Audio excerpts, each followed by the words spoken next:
This is your number one baby daddy, MrNoGood of MrNoGood.com.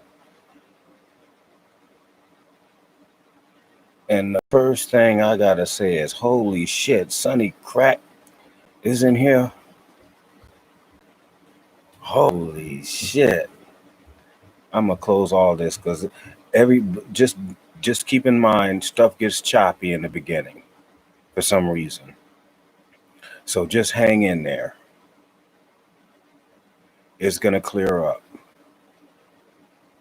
So don't worry about it. It's gonna clear up. Sonny Crack, you were around back in the days of Payroll the Pimp when I lived in Puerto Rico and had to destroy that fat nigga. Slim J513, did I answer your question? I hope I did. I hope I answered the phone.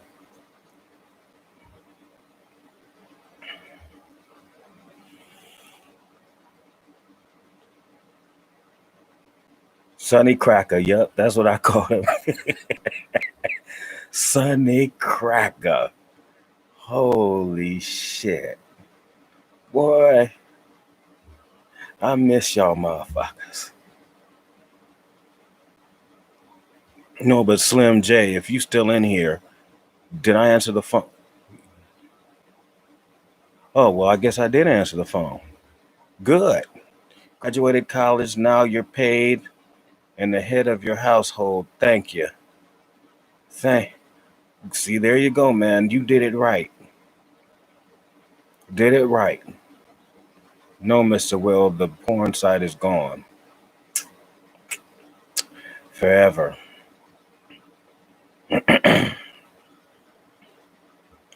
I want to give a shout out to one of my listeners, D. He's an engineer at NASA. He wasn't when I met him initially. So I've been talking to him a long time. And I don't know if he wants his name put out there or not, but I want to give a shout out because I was sending out some old text today at 330-536-3706. That's where y'all can just text me anytime. Calling me is all right. Oh, I'm glad. I'm glad, Slim J. I covered it in an episode. Good. What up, Wouncy? VastWatcher.com. One of the old school sites. Yeah, your son was up in here the other day. So big ups to him too. I don't know what's going on with the porn. I still have a clip site.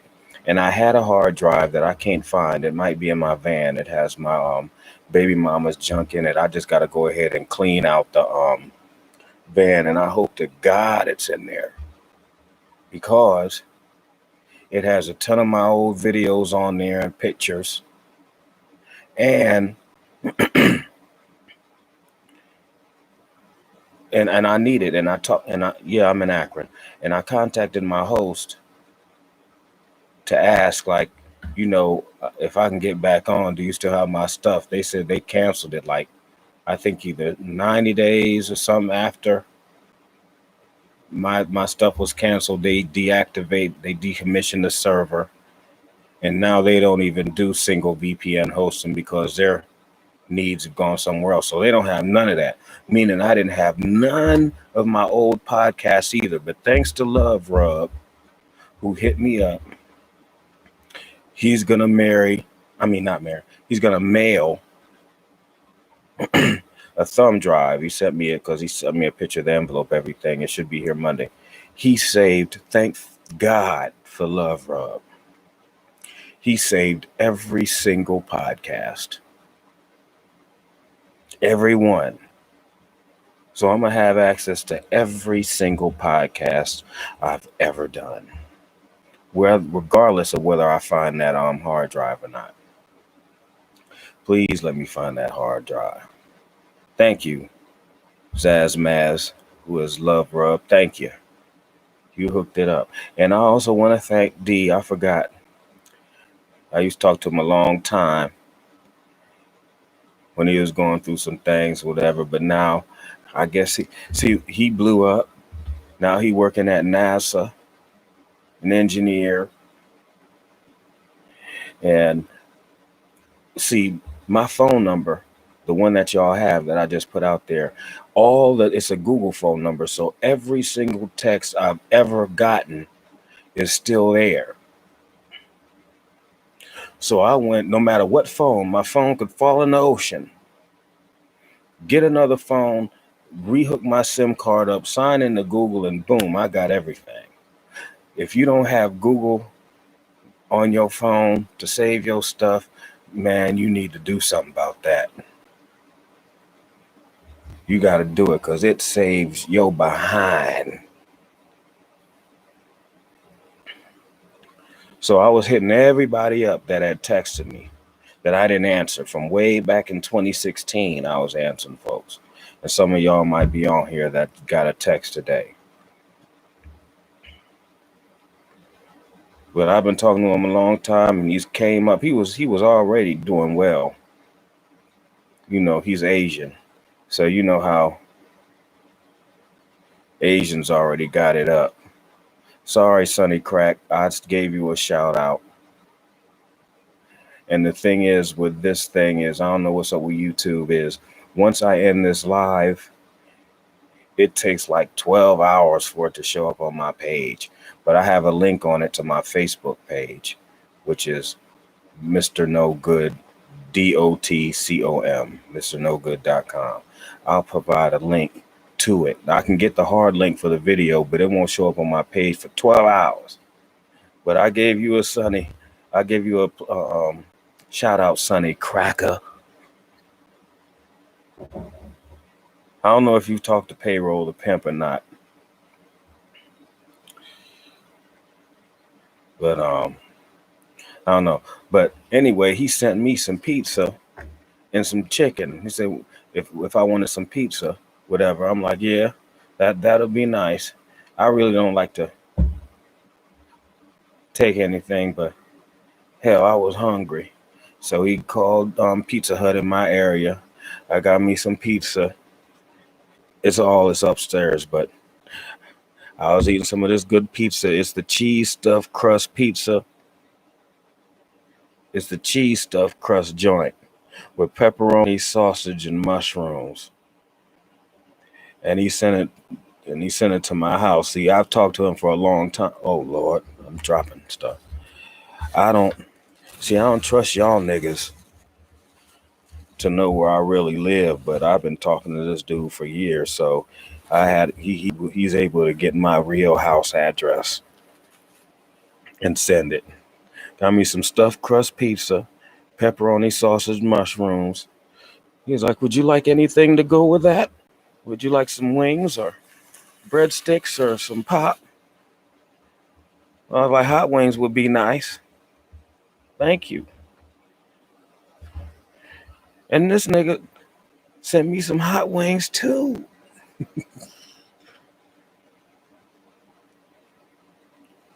Now I've already ate, so I'm full. But you always gotta show appreciation on camera. Thank you. Feed me. And my daughter was like, I said, one of my listeners sent me this. I said, I show her a Cash App, something. She's amazed by everything. I said, how's it feel? The internet feeding you. So I'm full. And I got my little thing on here because I got a 6-pack of these white t-shirts from Walmart, and I only use them for broadcasting. So they got to stay white and stain free. I wear them once a broadcast, and then I'm going to wash them separately and hard in the washing machine with plenty of bleach and ammonia and everything. Keep these joints white, then I'll give me some more.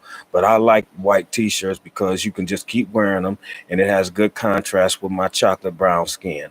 But thank you for the pizza, D, and thank you for the wings.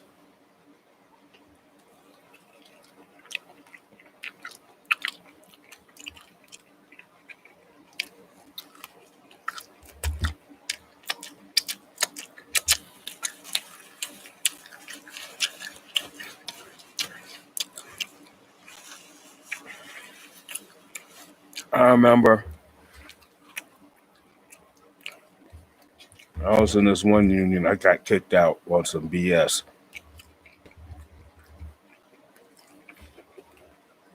It was an operators union. And that's the union that if you see in city projects or these big projects, you see people operating the heavy equipment and stuff. That's the operators union. And I was an apprentice in local 18 here in Akron. But 18 covers the whole state, that local. I don't know where my toothpick went. But yeah. But I remember one time there was a mechanic. He was about to retire. We came in there when we were apprentices. And he always talked about, like, if you wanted to give him a gift, if you go in the liquor store, you go to the bourbon section, you always look up. Don't look down. Because up is the top shelf stuff.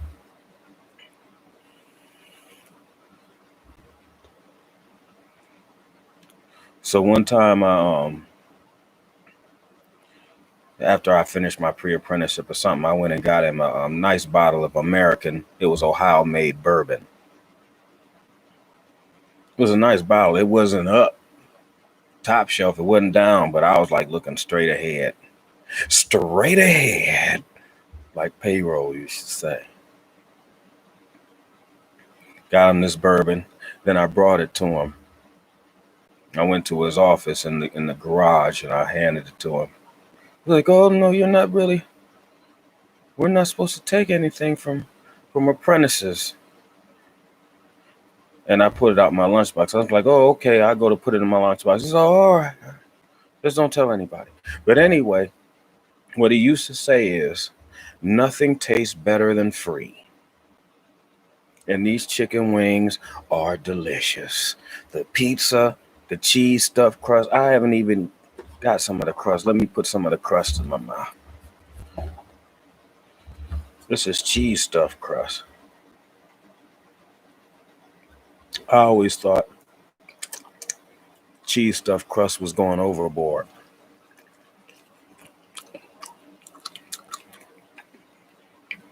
Not bad. Yeah, it's all right.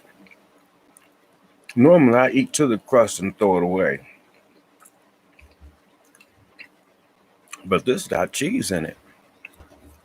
Thank you very much, D. You've been looking out for years. I like that cheese and that cheese stuffed crust. And it even tastes better because it's free.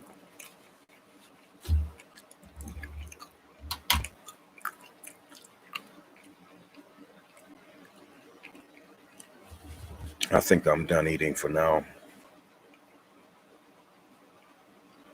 But I'm going to get back to that. Just that cheese. That's good salty cheese. I love salty cheese. Soft, salty cheese.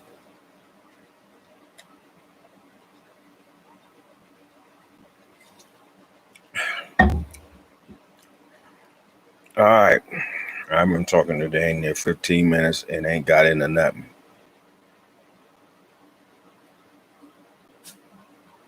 Well,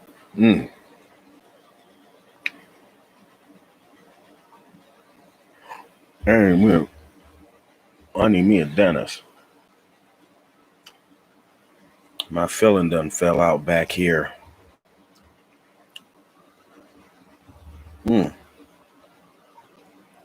I couldn't find a toothpick. And I had one here at the table the whole time. There it go.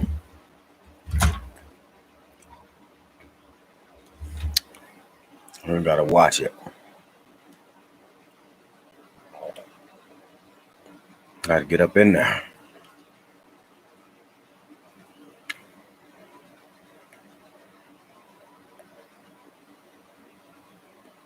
I got nice teeth and everything, but gotta keep them joints up. So this is why I'm here today. To tell y'all why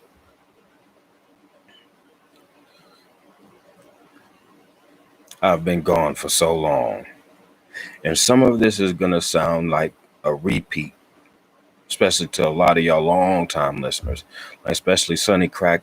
You probably heard a lot of this. Love Rub and Dion's dad and all y'all. I don't know if Dion's dad is here yet. I think he listens to it later.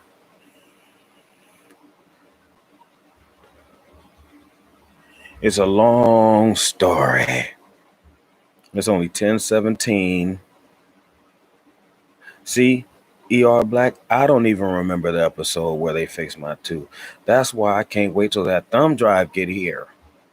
Y'all talk about, remember you said this and you did that? I don't remember none of it. The one dude said he called me and I helped him and I helped him on an episode, and now he's doing his own thing, leading his family. I don't remember that shit. I have to hear it. But I do remember people calling. A lot of people can call. A lot of people have called.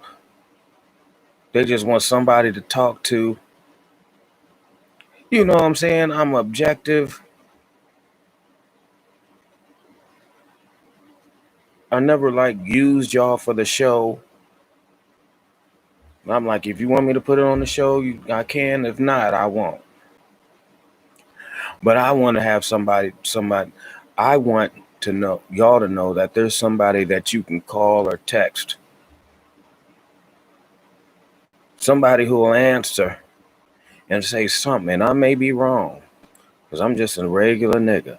I remember that episode I was cooking the bacon. I was at homegirl's house, one of my listeners' house in Brooklyn. I was eating that bacon straight out the skillet. Had to cool it off while he was eating it.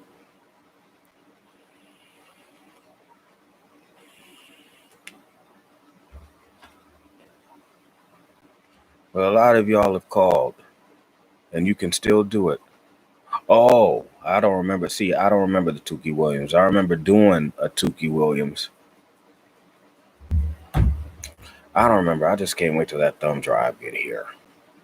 If it wasn't for Love Rub, we'd all be fucked.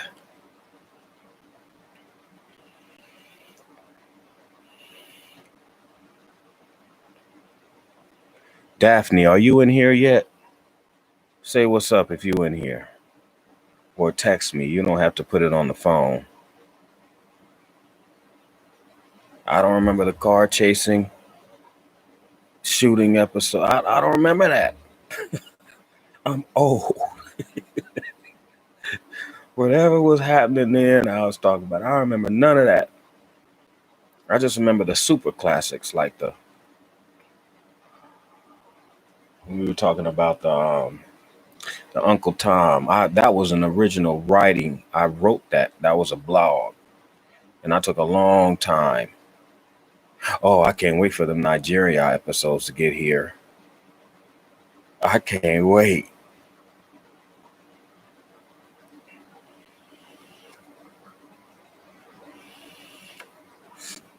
So anytime y'all don't just gotta call me and bother me in the middle of the night, but you can always text me 330-536-3706. In fact, let me look at the phone right now.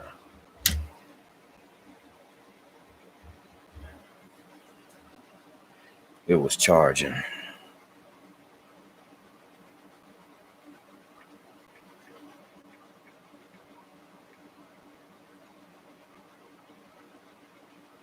Get rid of that.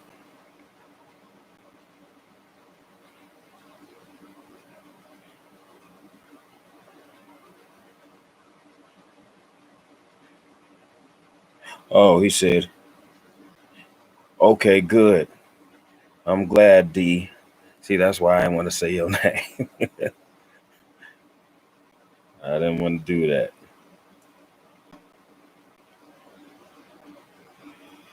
Let's see here. Okay, everything's clear. But anyway, y'all can call 330-536-3706. Don't call now. Just text. Because I'm about to talk for a while. Because this is going to be it. I'm so tired. Talking about this woman, yeah, William Brown, your girl's in the car with another guy and then ended up in a car chase. Yeah, that's when my now ex-wife, we were living in Washington, D.C., and she was running around with some African. Oh, man, that was wild. Then she went and hopped the fence. That was the first night that I realized she might be a little bit crazy. But I was young and dumb and didn't know no better. Oh, man.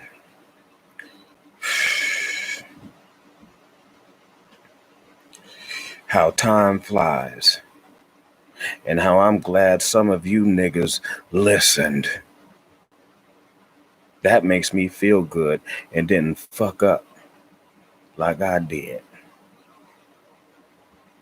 I guess Daphne ain't in here yet. You better bring your ass up in here. Or text me or something.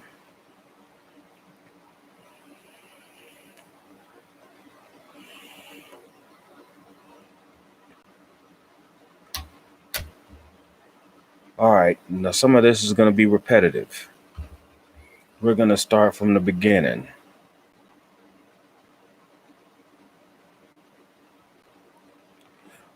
When I wanted to, as some of y'all know, I used to run a porn site.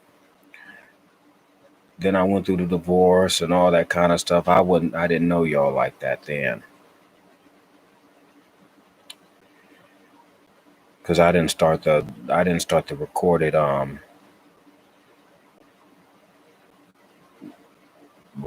shows, audio shows until 2005, and I was divorced in 2003.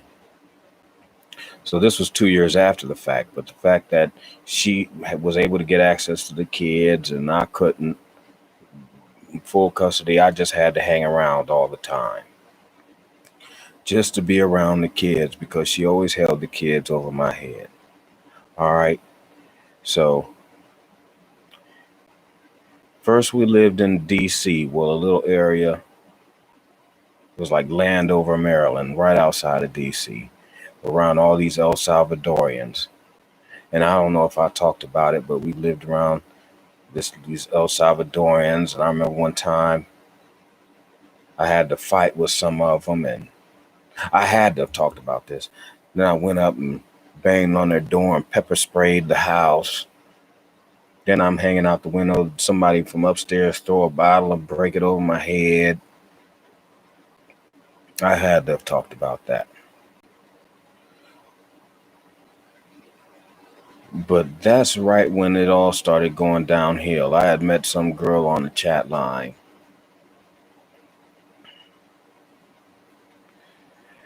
And would hang out with her over on 4th and Rhode Island. If you know about D.C., I don't know how it looks now. It may be gentrified, but back then it was never. That was the Negro corner of that area of Washington, D.C. We'd go hang out and she'd give me some head and got some pussy from her or whatever. And then that's when digital cameras first came out, and I had one. So I took a picture. I used to be in the Black Voices chat room. If y'all don't remember blackvoices.com, a lot of y'all don't. A lot of y'all was itching your daddy's pants when Black Voice was coming out, but that was like the chat room. And I remember posting, I had a digital camera. Back then, they cost like at least $300.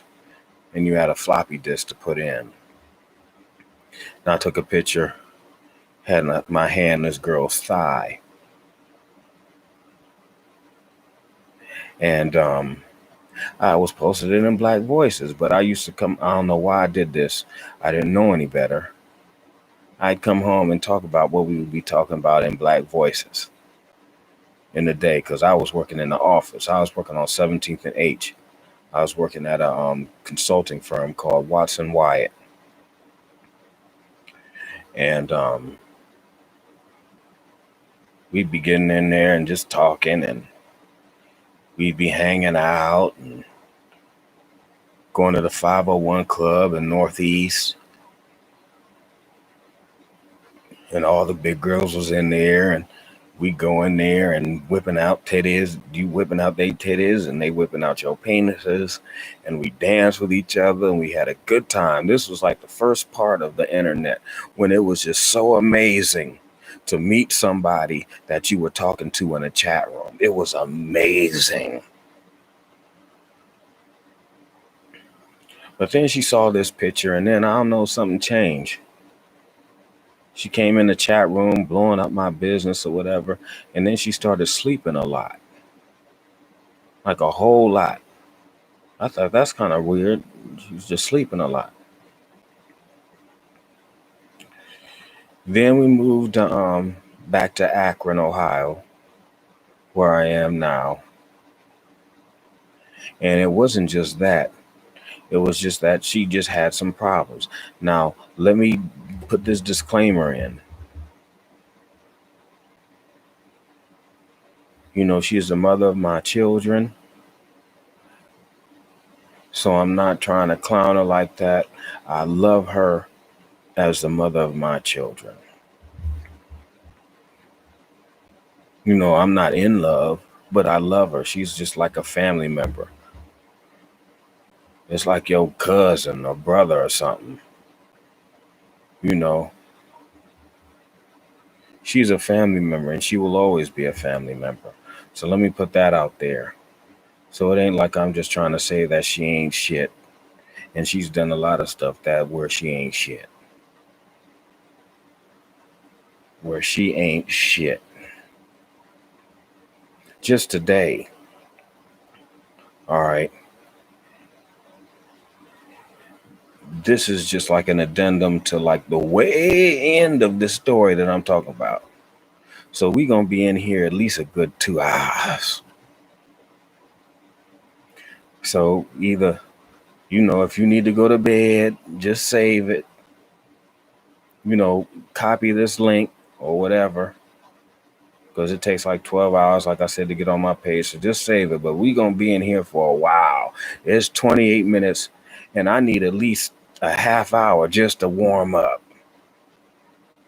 That's what I'm noticing in these streams. I need a half hour just to get going.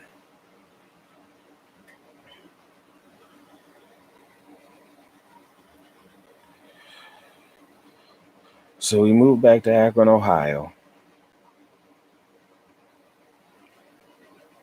No, anyway, before all that, she had lived here and she got pregnant. This was after that story with the African and everything like that. When she was messing with that African, I was like 23 years old. And then my grandmother passed while I lived in Washington, D.C. So when she passed, I said, hell, I'm got to go. I'm going back to Ohio.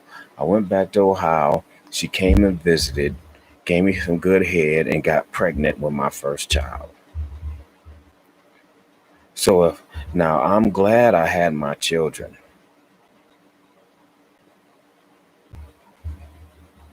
But holy shit, I picked the wrong one. Boy, if you pick the wrong one, you are screwed.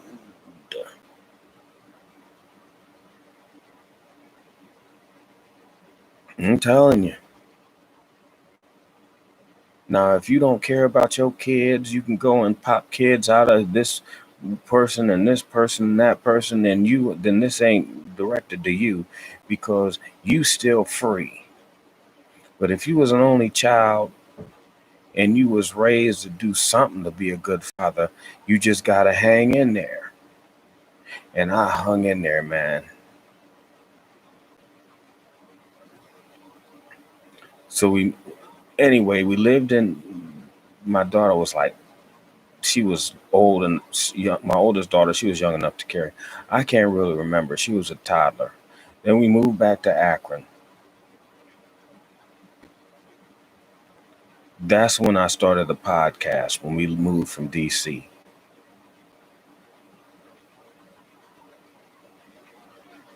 We moved back and we were living in my paternal grandmother's house that we still had at the time. That's when I started it. Started just recording stuff. It was meant to be a side thing to the porn. This was before they even had the term podcast. These were just audio recordings. So I was podcasting before podcasting.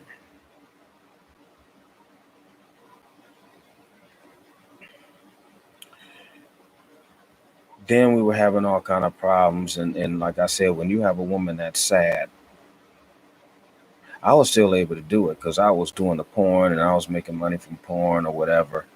And I was still able to keep my motivation going because I had to do the porn. That was the only way we was eating. I had to do the porn. And I like getting my dick sucked.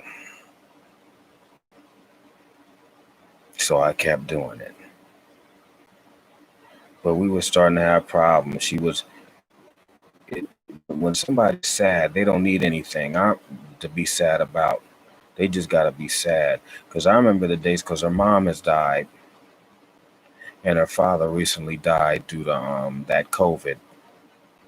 But I remember when both her parents were alive and kicking, and she still find reasons to be sad.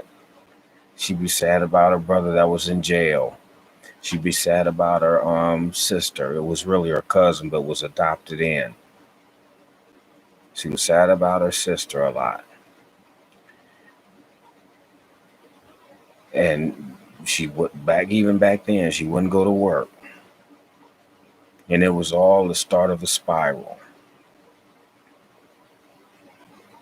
Then we went through the divorce. I was podcasting, do that whole divorce thing. So we're just going to skip past all that. We'll wait for them old episodes to get here. Then you can hear all that, what I was going through. Because I know I was way more detailed in them podcasts than I could do here. So let's not waste our time. So boom, we got divorced. Okay. Then I remember having a video or whatever when she was able to get the kids and she took them back to Milwaukee. Now this was I'm not even going to go into that. She was able to take the kids back to Milwaukee. I had the house over there on Freed Street, living in Akron, and I was still podcasting at the time. And what y'all don't know is I was talking to some girl and she had introduced me to cocaine. And I think I've talked about this. I've had to talk about this. But it wasn't, but once I realized it was getting out of control, I just stopped. Because it was costing me too much money. And I couldn't get my penis hard. And the cocaine was giving me all kind of nasty thoughts, but I couldn't do nothing about it. I'm like, oh, fuck this. And I was still shooting porn, so no, I stopped. But there was a phase to that. I think that's when I was talking to that little young chick. I forget what I named her. Little young chick. I was wild back then. Wild.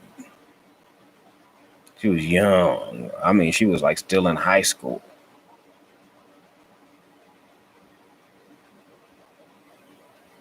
That was crazy. Oh, I did powder and I did hard.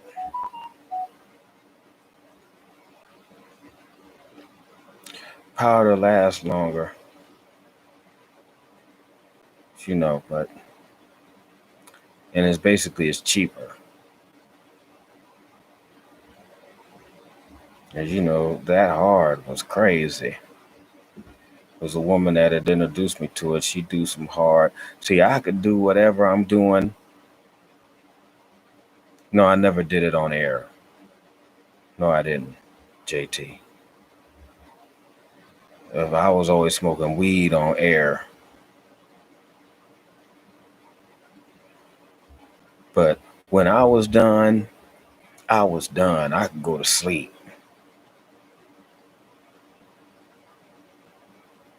Well, maybe I did. I don't know. We'll wait for the old podcast to get here.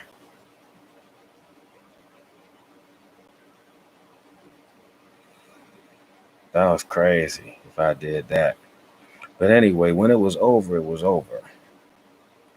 But with her, she looking all over the floor trying to find something, see who we can call, and they be like, I'm not calling nobody. I'm done.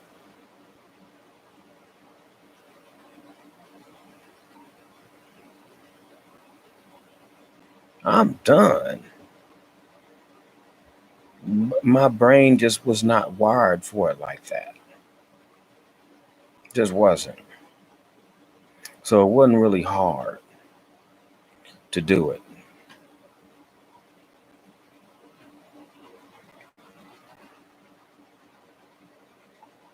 When I was done, I was done. And the thing that what it was along with that, you smoke a lot of cigarettes. That just goes along with hard. That just goes along with it. And them cigarettes had to go, and that hard had to go. Now, if I'm somewhere and somebody has some pure Colombian flake and I'm at a good party, when I know it ain't a bunch of niggas that put some fentanyl in it and they offer it to me, I'll take a bump. I'll take a bump. Then I'm done. Because I realize with cocaine, if you gonna get some pussy or whatever, you better take that bump and the pussy better be laying right there. You take that bump and you roll right over and get in that pussy. Because if you take any time too long, you ain't going to be able to do nothing because you're going to be flaccid. So you take that bump and that's it. Get in it as soon as you do your bump. And you only need one bump. Anything more is a waste. So but what kind of niggas I know got pure Colombian flake? The fish scale. They ain't got it. These niggas got baby laxative and fentanyl in there. Fuck all that. Fuck them. I ain't doing no coke. I ain't doing no pills. I ain't doing none of that. And now I hear they trying to lace weed. Man, I bet not ever get, and that's why I bet not ever get nothing with some fentanyl in it. Because if I'm alive, I'm going to fuck you up.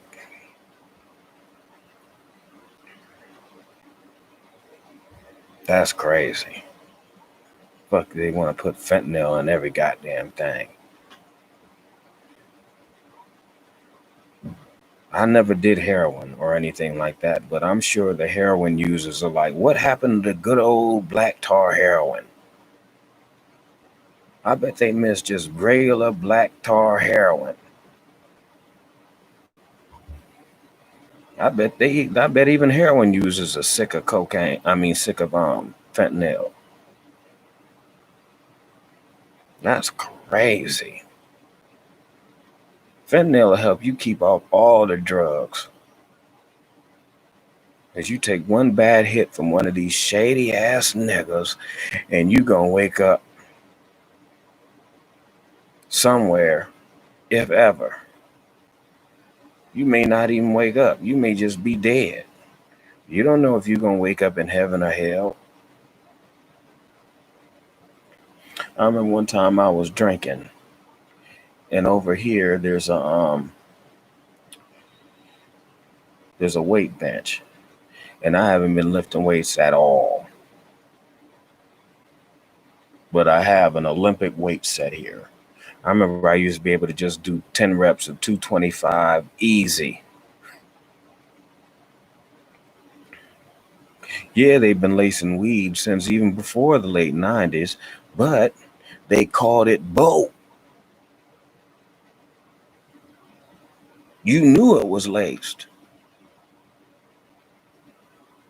They wasn't lacing it with fentanyl back in the 90s. Yeah, PCP. They use either PCP or they use formaldehyde. They wouldn't put no fentanyl in nothing in the 90s. And you knew. I never smoked boat, ever. And a motherfucker had better tell you if it's boat or not, or that's your ass.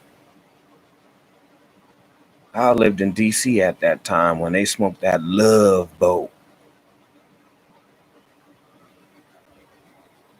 I wasn't touching it. But anyway, one time I was drinking, and all I had was a 45-pound plate and a 25-pound plate. So that's like 185. And I was drinking, but I haven't been lifted at all. I went to do a little rep. I tried to get it up. I couldn't. It landed on my chest. I don't know why I said, oh, well. I don't know why I said, oh, well.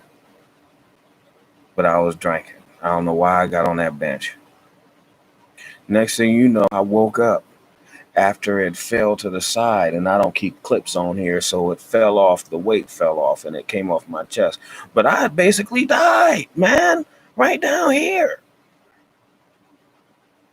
I was like, holy shit. And I didn't feel nothing. I didn't go nowhere. I wasn't in heaven. I was just gone. That was my point with all that. You don't know. You might just be gone. Do you remember before you were born? No. So why you gonna know what's going on after you dead? I wish there was heaven and Jesus and all that kind of stuff. I want to see my mama. I don't think it's happening. I think you just dead.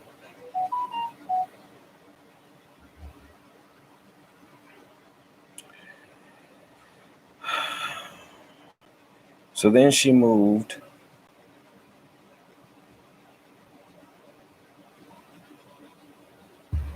and to Wisconsin.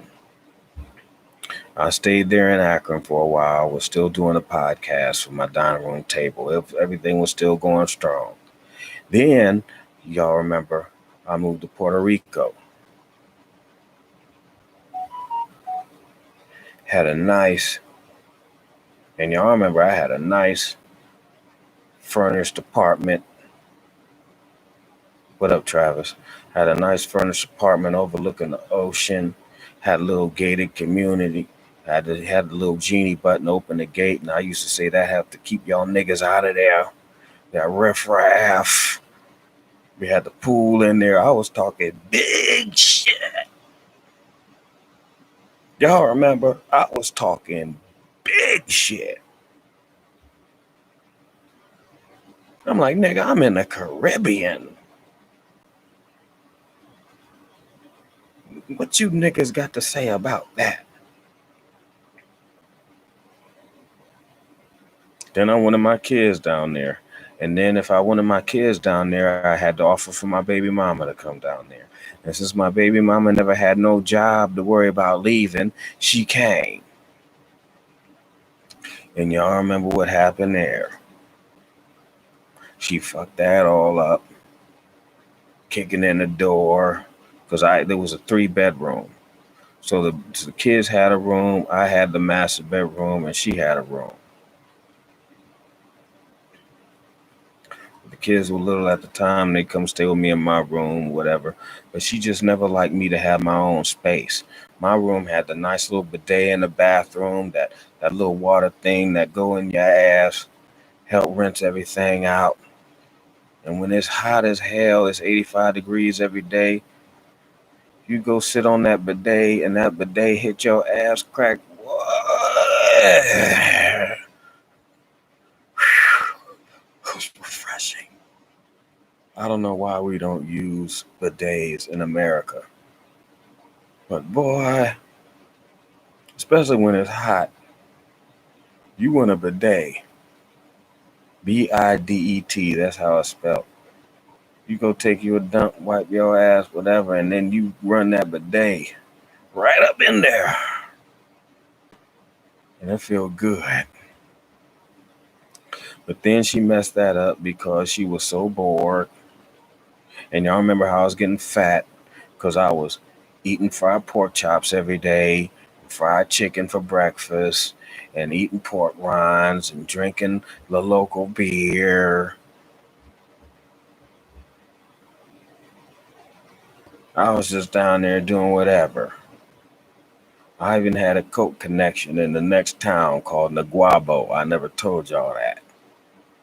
I go to Naguabo. Soon as the dude saw my car, I had a box Chevy Caprice. Soon as that's the same motherfucker saw my car, he see me coming.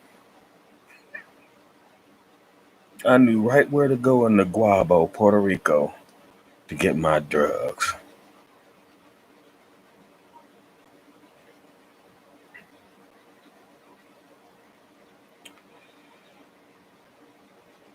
I think the thing stopped when one time I went to bend over to pick up the remote or something, and my heart skipped a beat. I'm like, oh hell no! I'll smoke cigarettes and all that. I'm like, oh no, eating pork chops. Oh no, I can't go out like that. And I told y'all about when I was getting arrested in Puerto Rico. How you get arrested in Puerto Rico? Because she calling the police up in there. I hope those are in the old podcast. I hope I talked about it. I can't remember if I did or not. That you get arrested in Puerto Rico, it don't even really show up on your record. You could probably murder a nigga in Puerto Rico and do your time, and you wouldn't even have a record up here in the States. I was never convicted of anything down there, and they just told me to go home after a while. What we gonna do? We in a little town in Puerto Rico. What they gonna do? Send me to San Juan? They just took me out the house and then said go somewhere, and I had to walk home. But it's a small town in Puerto Rico, and it's always warm. And I was getting a little ocean breeze, so it was easy to get back home. But everywhere she was going, she was fucking it up.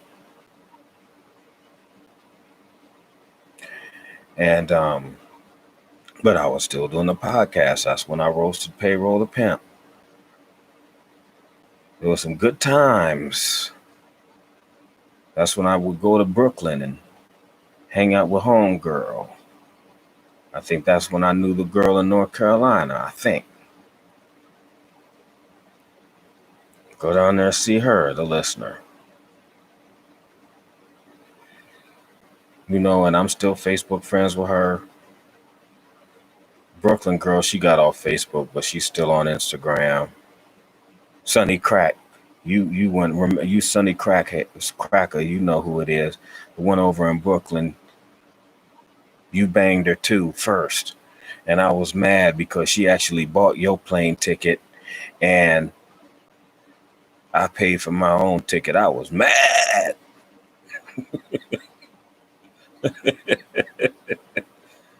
I was mad.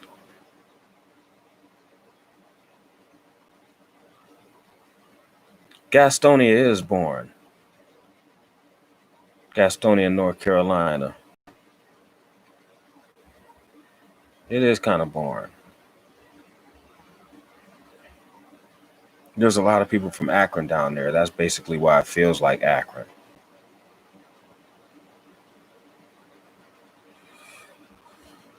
But I was still doing the podcast. Then I moved. Then after she acted a fool, was thinking I was talking on the station. Like I'd be in my room sleep. She think I'm talking about her because Puerto Rico is right next to the Virgin Islands. So we would get Virgin Islands radio stations. So she would hear. So basically she imagined that I was in the middle of the night while I'm asleep on the phone with the radio station in the Virgin Islands talking about her, and I'm asleep.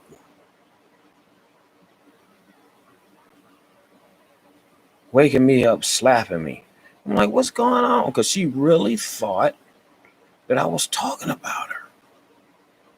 She just heard the stuff in the air. That's when I first saw the schizophrenic part. When she was having conversations with the air conditioner. I'm like, whoa. I mean, Puerto Rico was the worst time. Trash man's name is Anton Dunn, Dunn.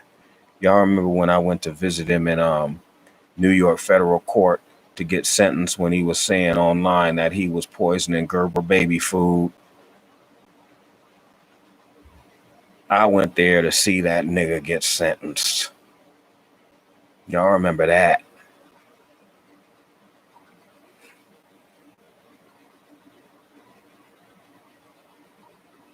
Yeah. Yeah, I was there. It was just me, Trash Man, or Anton, and his lawyer, and the judge, and the prosecutor. That was it. In New York federal court in Manhattan, I came to watch that nigga go to jail. So I did it. I got Payroll the Pimp. I ran him off the internet, and then I watched Trash Man get his. Nigga, I'm Superman. I won. I'm Superman.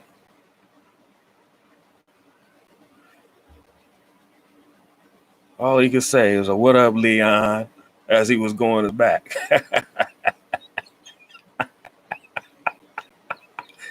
I told his lawyer it was a white woman. I said, tell her MrNoGood is in here.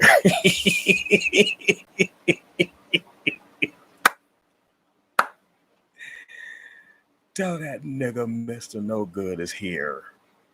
Boy, I wish I was a fly on the wall to see that his face when that lawyer came in there and told him that MrNoGood was in the courtroom.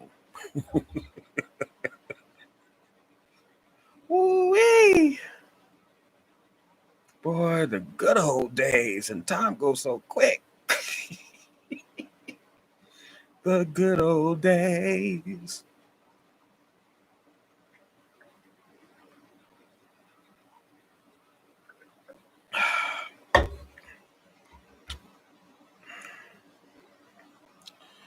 See, y'all got me off topic.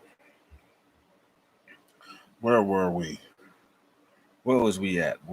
Did we move from Puerto Rico yet? Then I moved. Then she acted a fool. I sent her to her dad's and then canceled her return ticket. I sent her to her dad in Oklahoma. Canceled her return ticket. I flew back to Ohio with the kids. Her dad couldn't stand it. Sent her back. Put his own money up to send her back to Ohio.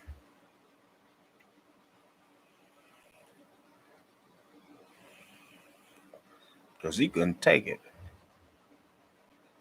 I sent her over there. That nigga sent her right back. And she didn't go down there ever again.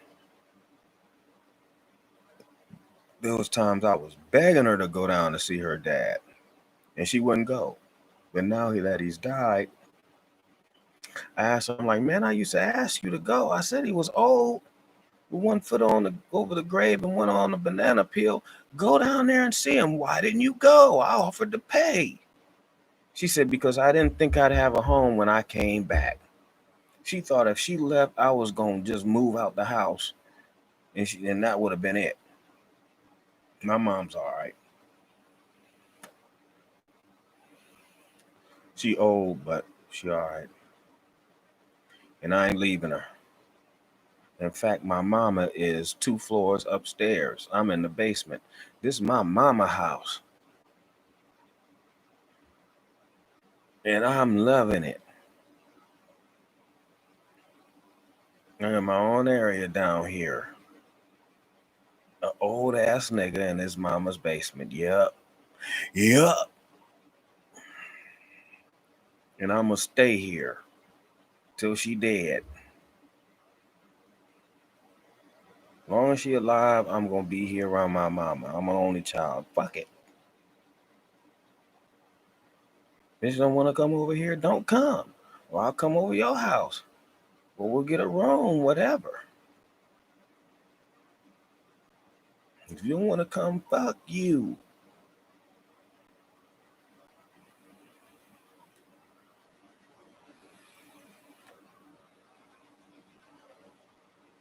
That's why black people don't have shit now. Everybody just running out. Mexicans have packed their whole 4-5 generations in a 3-bedroom house. We got a lot of people from Nepal here on the north side. They done moved all the niggas out. Nepal somewhere in Asia. It's near India. They got generations living up there, cooking, frying their chicken on the porch. And people are like, oh, that's a bad neighborhood. I don't want to go over there. I'll go over there. I'll buy a property over there. It's cheap. Them Nepalese, there's Nepalese and Africans. They got all their little stuff over there. I'll go over there. I'd rather have some Nepalese people frying chicken on the porch than them Africans cooking fufu and stewed fish than a bunch of African-American niggas running all over the place acting a fool, which is what they've been doing for years. I'll go to the north side in a minute. I'm over here on the west side. You know, it's just African Americans over here. I want to go over there. If you ain't be around white people, be around some foreigners that ain't trying to get deported. Because they ain't trying to get in trouble. They ain't trying to get deported, sent back to where they came from. So they going to act right. That's where you want to live. First priority is well-to-do white folks. If you can't do that, live around some true foreigners. I'm not talking about, I'm not foreigners. Foreigners that just got here. If you got a community, like in Milwaukee, they got the Hmongs. They're from Laos. The dude that set up my internet over here this past Saturday. The one that's responsible for this right now, because my internet was messed up. He was from Laos. And he's Hmong. That cop that was standing by there while George Floyd got killed, he wasn't Chinese. He's Hmong because he's from Laos, because it's even bigger. There's a bigger community over there in Minneapolis. That's a humongous community. That's the capital of Hmong people. Is over there.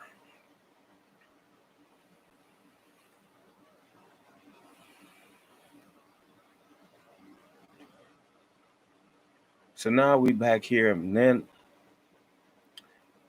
I moved back to Milwaukee. I lived up the street, like around 84th and Ruby. She lived on like 84th and Grand Tosa.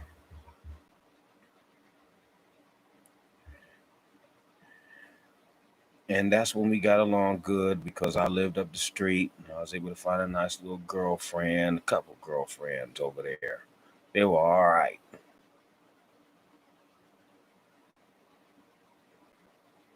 I had to have talked about it because I think I was still podcasting then.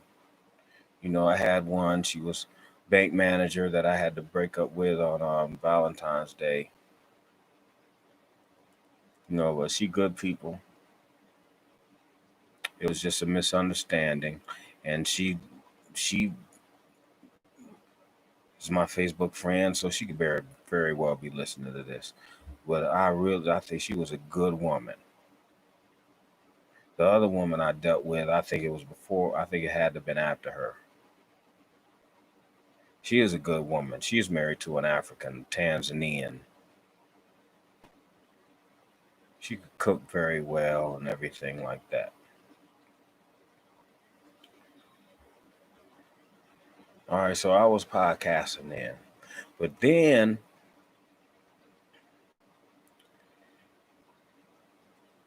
I took my kids to see at least one of them to see my parents here in Akron. And then when we left, my youngest daughter was crying because she missed her grandparents. So since her mother had recently died and her father lived in Tulsa, Oklahoma, I'm like, look, since you ain't got no job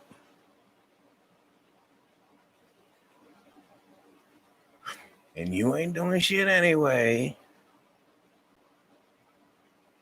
why don't you come with me to Akron, Ohio?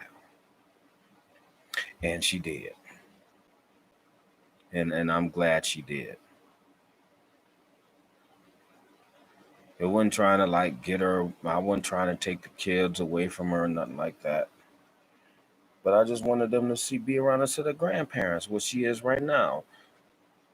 My daughter's upstairs, parents are upstairs, and I'm down here doing my thing. It's all right.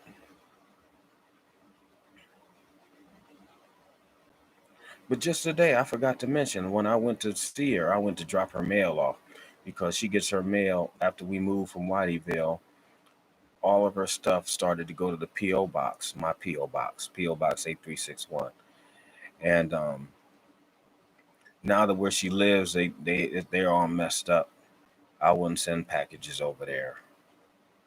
So she had a bag full of mail. I went to drop her mail off today. No, I think I said this. Yeah, she said she don't care if I said I don't. I said I care if she lived, and I said I'm checking to see if you're still alive. She said, "Well, I don't care if you're alive. You don't care if I'm alive." But that's just the little things. I'm not trying to fight with you. I'm just trying to check on you. But when she wants to fight, she gonna fight, and you don't want to do that. So we moved back to Akron. That's when we had the divorce. Wait a minute. We had a divorce. All right, I'm messing up. We had a divorce. Then we went to Puerto Rico. Then we came back to Wisconsin. So we were already divorced. Then we moved from Wisconsin back to Akron. That's when we moved on the Castle Boulevard. And that's one of the most picturesque streets on all of Akron. Had a nice little double strip with little trees, and the white people all nice, and they decorate stuff, and they plant flowers on each end of each part of this little Central Island double strip. And trick or treaters come, and niggas would come from all over the hood where they peoples ain't giving out nothing. There'd be 500 kids on our street. But all was not well in Whiteyville. I was still podcasting. That was when I was doing a podcast every Sunday. That's when I started doing some karaoke before I do a song with karaoke, because I was in the karaoke right then going to the bar. So I do some karaoke before the little podcast and everything like that. Because when she first got there, they went to church every Sunday. Every Sunday, everything was going well. I'm like, all right, I can podcast. You go to church every Sunday, take the kids. I'm here. I'm running my podcast. But after a while, she stopped going to church. That's when everything fell apart. I had one podcast where I was in the garage and I almost died of carbon monoxide poisoning, even though I had the garage door wide open, but I had the car running in the garage and I just felt crazy and I had to hit reverse and get out of the garage because I almost died in there.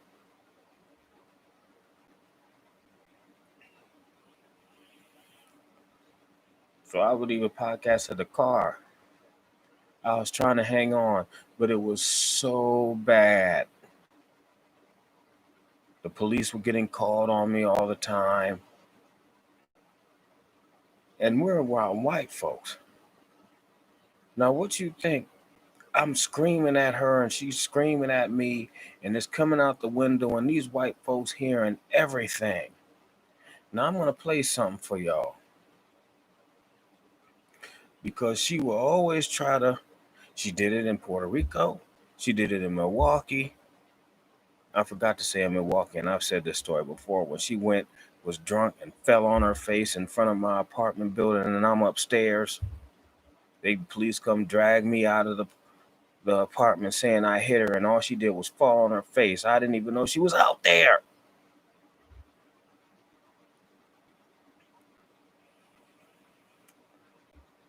So now, but then they invented Facebook Live. And Facebook Live, I'm telling you,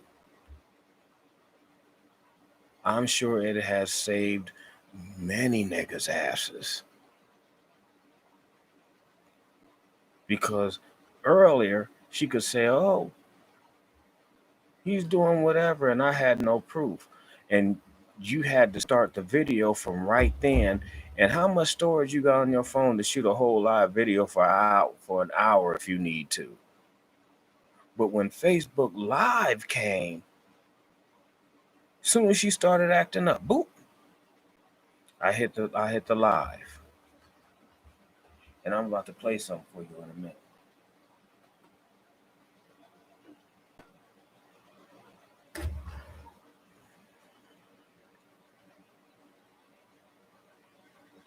So I'm about to play this.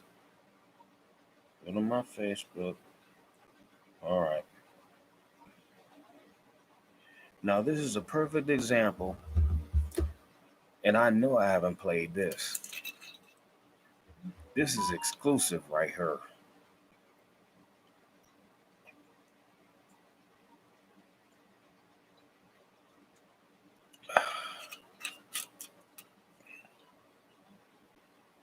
If she's losing an argument, she'll call the police and say I'm beating her up. I already set up my Patreon. There's going to be a link in this video at the end, or you could go to my 2 other videos. I got the Patreon going already. And thank you to the folks that have already contributed on Patreon. Yeah, the Patreon's cracking. But you'll see that later. Don't worry about that right now. My Cash App, PastorNoGood. Because now I am an ordained minister in the Universal Life Church since 2009. But yeah, we got the Patreon, we got the PayPal, we got the Cash App. You can hit the PO box. You can do whatever. You can send some food. Thank you. Because a nigga needs it. All right, here we go.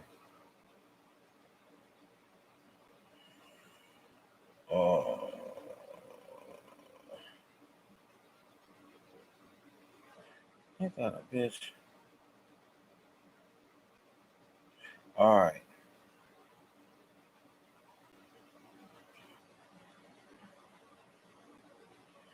I'm going to turn this volume down.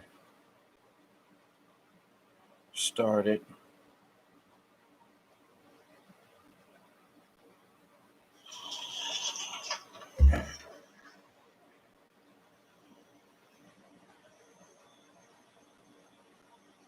Nope, that's the wrong video. Okay, here we go.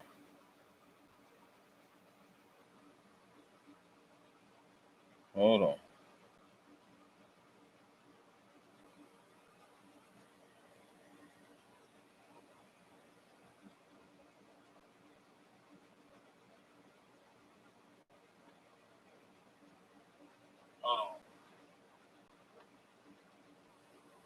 No. Where is it? Because I had this ready already.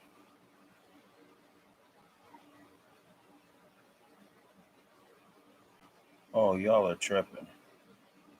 I'm going to go here. See y'all. Wow, man.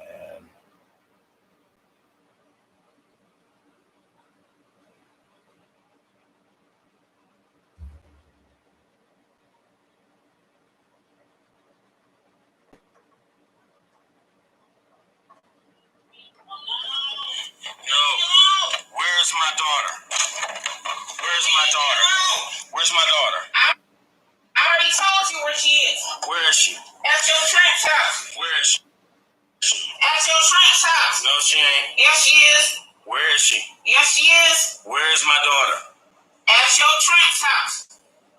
That ain't no answer. That is an answer. Now tell us where she is. She's at your Trent's house. You can't be leaving my daughter somewhere. I didn't leave her anyway. Where is she? Where is she? She's not going to be safe. Where is she? Now she's calling the police. Where is she?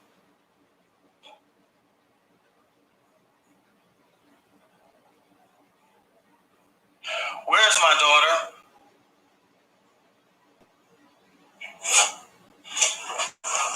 133 Castle Boulevard. Please come here because I have someone here that is getting physically violent with me and screaming. My ex-husband, Napoleon Rogers Jr., 133 Castle Boulevard. Yes, we both live here. And I'm in the process of moving, and he's angry. And so now he's recording. He can record. Hey, don't let you. No. He can record all he wants to.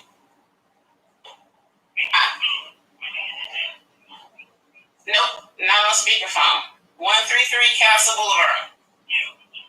Nicole.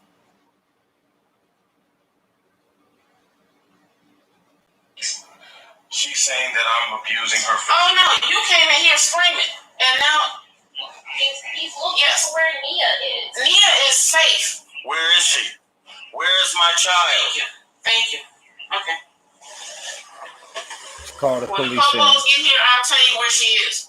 Okay. All right. Okay. All right. This will stay on live for the whole thing. It'll stay on live.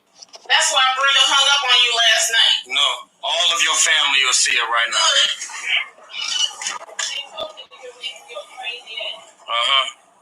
You see that? Now, let's go into. All right, so this is what happened. She had dropped my kid off to a church member's house, but wouldn't tell nobody. So I come home, my youngest daughter's not there. She drunk out of her mind, and I'm like, "Where's my daughter?" Because I want to know. Because I will beat your ass over my daughter. And right, they shorten your life. Right.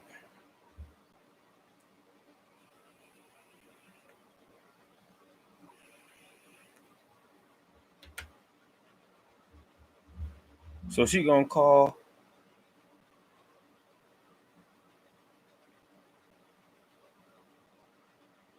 No, I'm just gonna play a little bit of this. This is my daughter.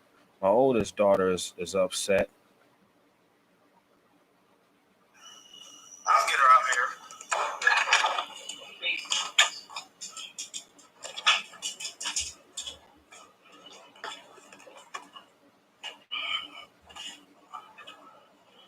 They're out here. Come on. I'm calling Sister Kate right now. Call Sister Kate out here. Come on out. Come on.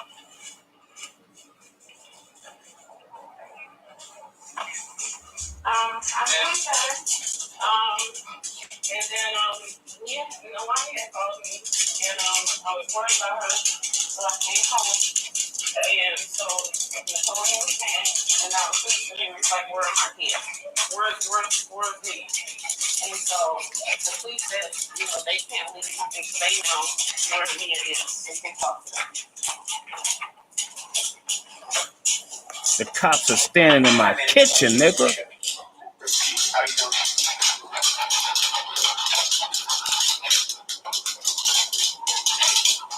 Okay. It's fine. She's a good one. This is your guys' daughter? Yes. Unfortunately. Okay. You guys both live here, obviously. You're married? Divorced. Divorced. And so, I'm sorry, I wasn't here when you guys first explained it. The issue is, you know where your daughter is, you don't, and you want to know where your daughter is, right? Yes. Okay. But the initial thing was she called here saying that there was some kind of violence going on. That's what the initial call was. Right. Which is obviously false again. Yes, and I want you to notate it again. He started to bust into the bathroom. He started to bust in the bathroom and started cursing me out. And so now you got it on Facebook Live. Everybody's gonna see it. Everybody's gonna see it. Good. They can see it. Because everybody knows that you're nuts.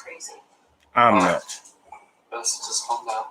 Because when we leave, you guys all are gonna be no, right? he needs to go put on whatever clothes he's going to the club and go over his tramp's house. I have boxes here that I'm trying to pack up this house. I've already told the rental office. I've told people at church. He came over here and he came in intimidating them. Okay, so all right. No. Oh, see, she assaulted me in front of the cops. Just asked her where Nia was, and then she said at your trick's house. Asked her where Nia was, and then she said at your trick's house, and then she wasn't even yelling at her. She just kept saying it, and then she called the police. All right. That's my oldest daughter. I'm not saying, I'm not. She's calling you here saying that I'm assaulting her and all that. But I'm not assaulting her. You have notes in your saying about her. Because they've been at our house before. So they already know what's up. So I'll get her out here. I'll get her out here.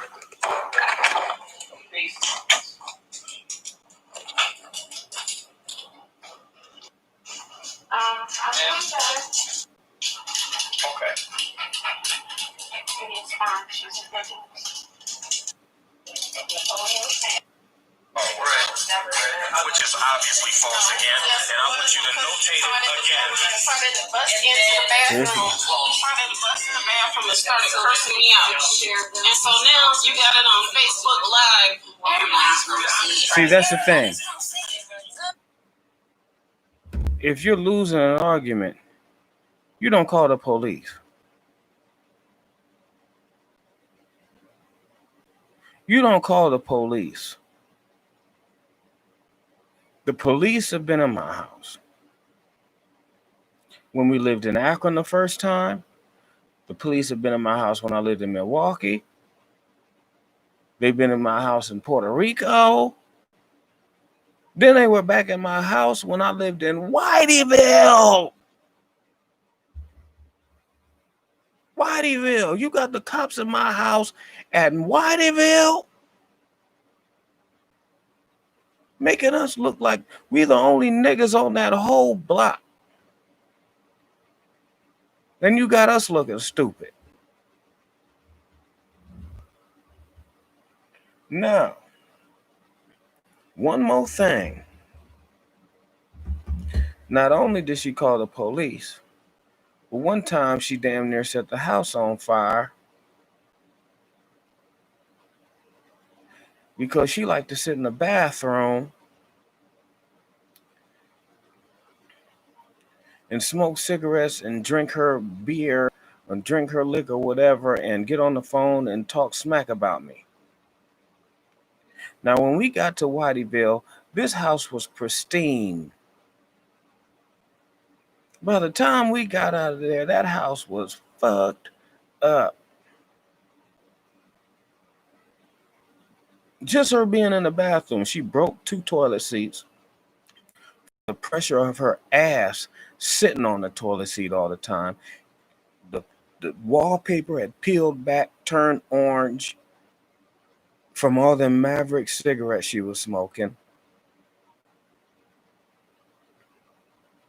So one day, I'm in the house chilling, and my daughter says, it's 1 a.m, and my youngest daughter comes up and says, her room is on fire.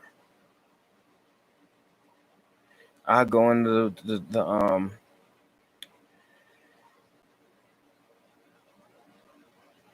room, and her bathroom is smoking. There's smoke coming out. I don't even think I have the 911 call. Let me go to Drive.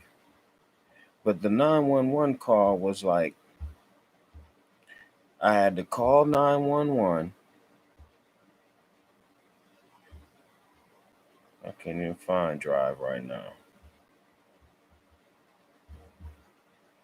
I had to call 911.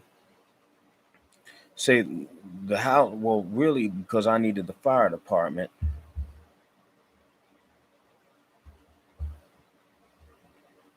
No, I ain't got it. But I had to call them. And they were telling me the house is smoking. Well, her bathroom's smoking. She's in the bed drunk, out of her mind. I call 911 to try to get the fire department there. The 911 operator is telling me to take her out of the room. I said, well, she won't really get up. Well, just get her up and drag her out of the room. I'm not dragging her out of the room. That smoke, when she chokes from that smoke, it'll wake her ass up. I ain't picking your ass up and dragging you out of the room. You can choke on that smoke, nigga. Then you'll get up. You ever had something where you had some acid? Maybe you haven't. I'm old. You sleep in and then you get a little acid reflux if you've been drinking before you go to bed, and then all of a sudden you get a little acid reflux. As soon as that stuff hit right here on your throat, your ass wake up. You will wake the fuck up quick. I ain't dragging her ass out there. Let that smoke hit her.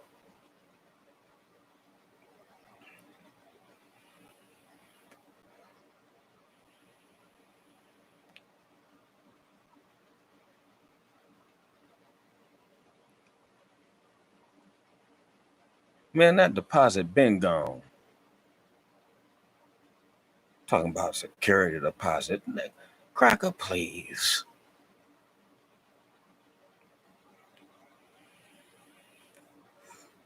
I wasn't thinking about that deposit, nigga. We owed them. They had to tear up the damn carpet. They wasn't taking the dog out. And she getting mad at me. And Pumpkin, y'all seen Pumpkin the last episode. She getting mad. She let the dog out of the house to run around. And thankfully to them good white folks, they would go ahead and return the dog because they knew who the dog was, because the dog was getting out here and there. But she getting mad and for spite. And that's my daughter's dog, man. Why would you let the dog out? She let the dog out.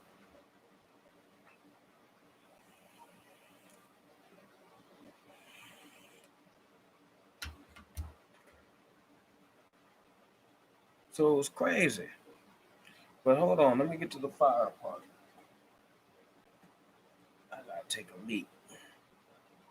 Hold on. Don't go nowhere. I gotta take a leak.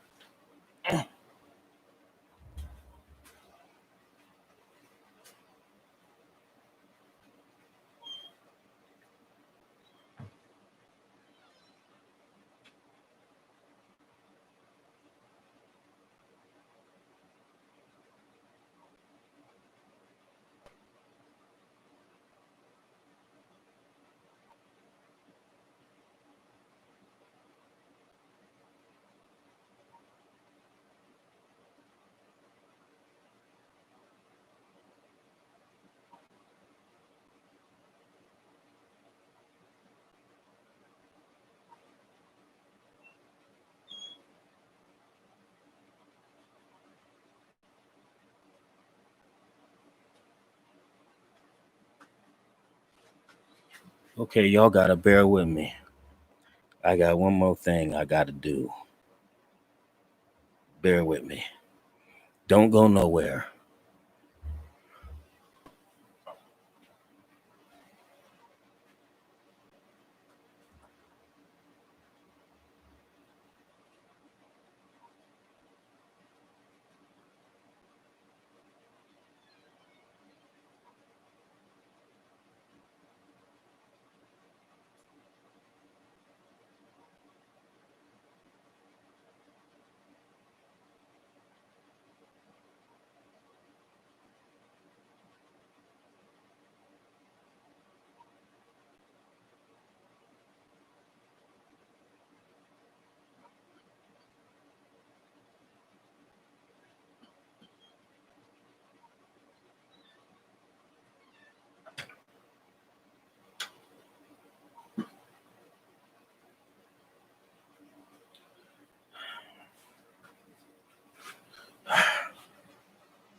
All right, I'm back.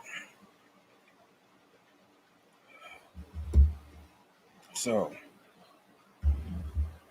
I don't even want no more liquor.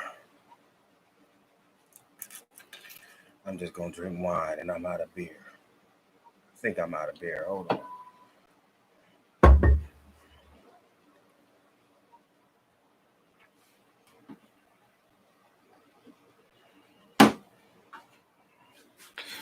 Nope, I'm not out of beer.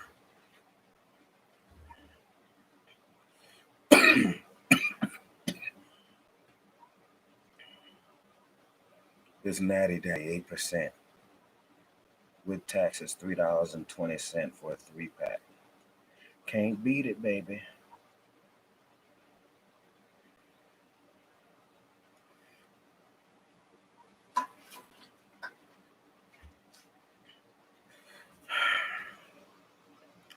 So the house is smoking. The fire department on the way. Now, we've already embarrassed ourselves from the cops coming and showing up multiple times to the house. Well, me and the cops having discussions inside, me and the cops having discussions outside, everything. But then she done set the house on. The house is about to be on fire. The bathroom's smoking. So what happened was she was smoking a cigarette and it got up under one of the tile and it started going down into the damn basement. It was about to start a whole fire in the whole basement. And if the fire started in the basement, the house is gone.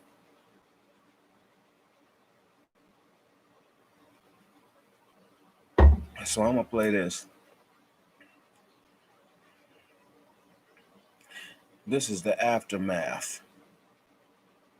If I can.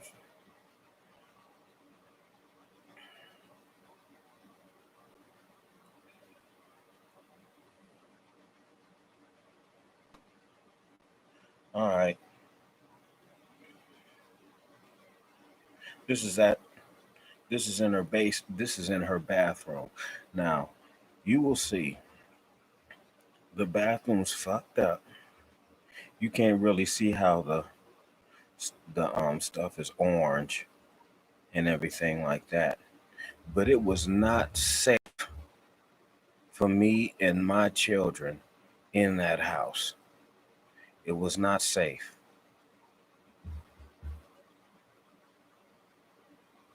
You probably get a towel. Okay, a towel caught fire. Those little boards right next to the toilet. But just taking a little bit of charring on top of that. That's what kind of kept it I going. don't know how to make So it we went look. down underneath. It's like all you have a bathroom kind of area. Just beyond that wall, you can see just a little bit. We hit that with a little bit of water. Okay. It's still a little bit smoky down there. We're leaving a couple of windows open. Okay. It's hard to see, but it doesn't appear to be burned there's anymore, beer so. cans everywhere. Right. Oh, that's awful. I can't see. All right. Thank you.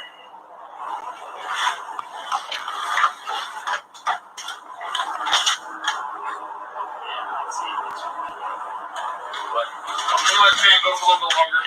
Okay. A few more minutes, and then you might still have a little bit of smoke down the basement. Okay. Maybe close those in a couple hours or first thing in the morning. Have it pulled out. You don't leave them open too long with same time. All right. All right. Thank you, guys. See you later.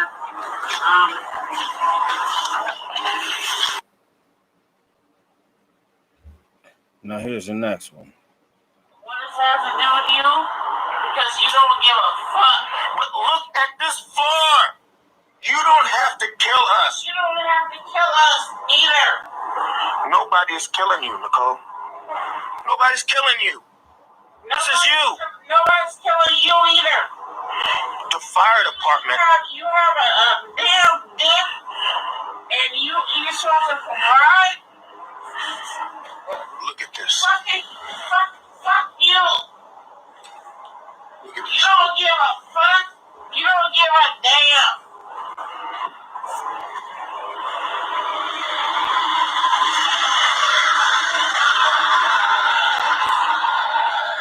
The fire department is in my house, sitting outside right here. Because this woman decided to smoke a cigarette in her beer-infested bathroom and set the whole damn house on fire. This is proof. Her drunk ass.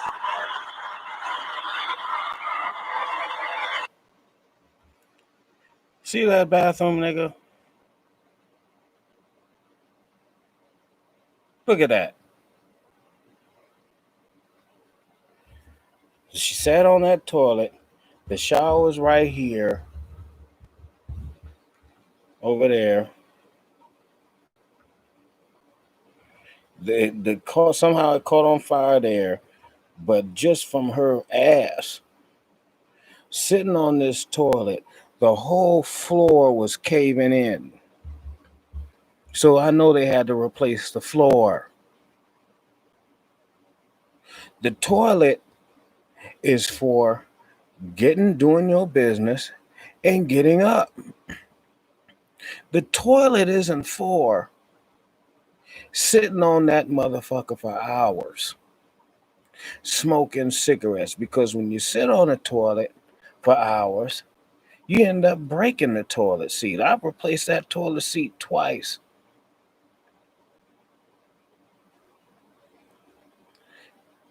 This whole thing was rotted out all around that toilet.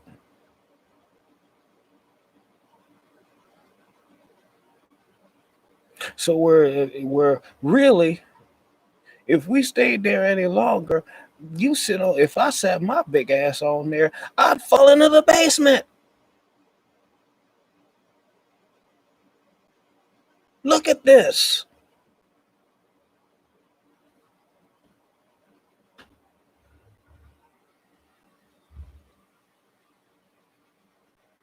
And you can't even see. You can't even, but with the glare, there's beer cans up, like they're right there. There's beer cans up in here.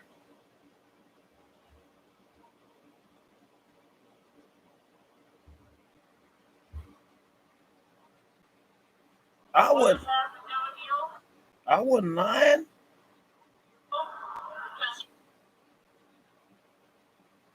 A lot of folks. But why are you putting it out there like that? Because it was horrible. It was like living in the Twilight Zone. And nigga Kelvin Walker, say your shit in one sentence. Quit fucking the chat up.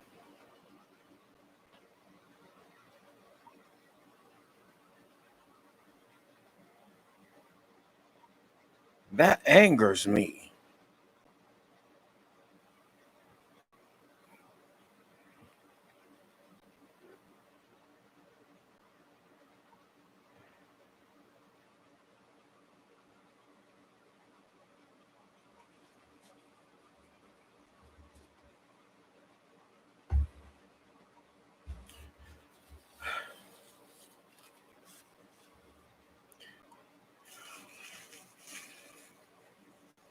Because my kids had to go through that. Raised up traumatized.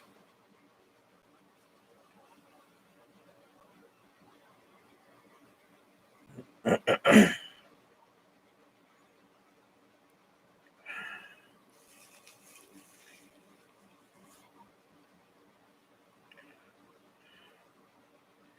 don't care, man. If you get a woman and she don't know when to shut the fuck up, out the door. Out the door. Immediately. Don't even pull your dick out on her.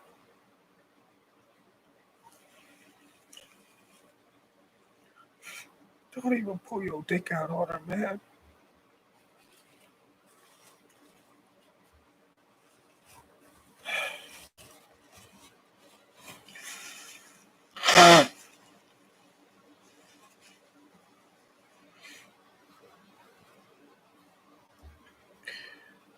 Don't do it.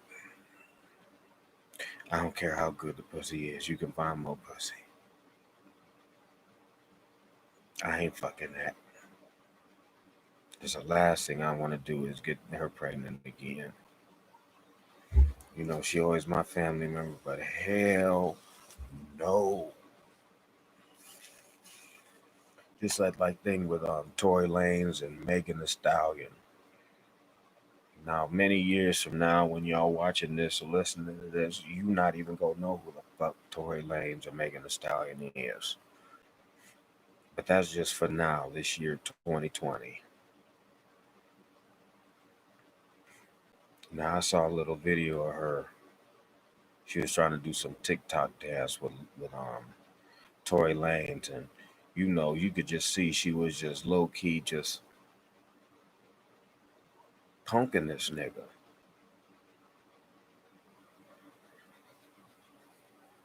Well, this nigga can't do shit, or whatever. Go on her eye. He was trying to learn TikTok dance. He said, I'm not a dancing nigga. She was like, well, if you can sing, you should be able to dance. Who the fuck are you?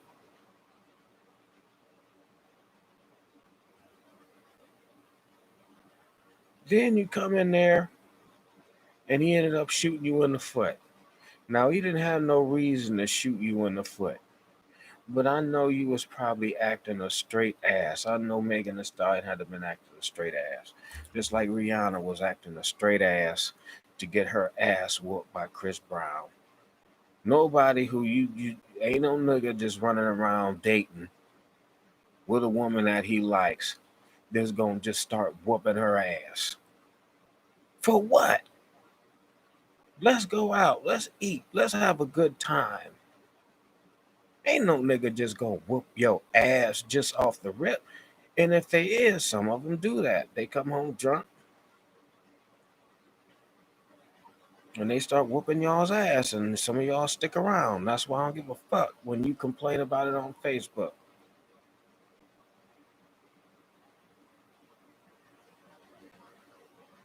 This one white girl sitting up there, chunky white girl, make dinners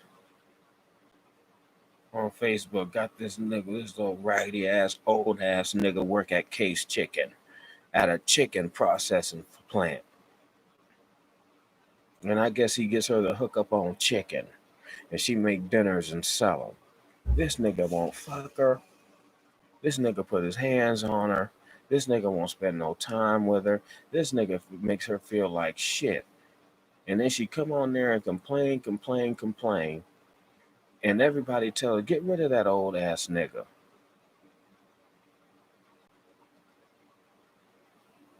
Then she go back say, oh yeah, me and daddy out here at so and so and so. Fuck you. Nobody gives a goddamn. So when y'all sitting up here and these women talking about this and that and how we ain't doing nothing, I don't give a damn. I don't care if I walk around and I see a nigga beating your ass in front of the nail shop.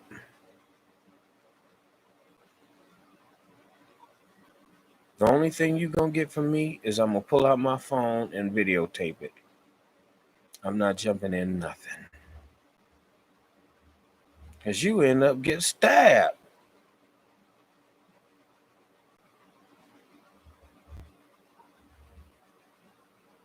Beat up. Then you sitting up there recovering in the hospital. Then she calling him daddy, making him something to eat. Let that nigga whoop your ass. I don't care. I will never jump into shit like that. Because you gonna end up getting your ass whooped, stabbed. I'm too old for that. I will document it though.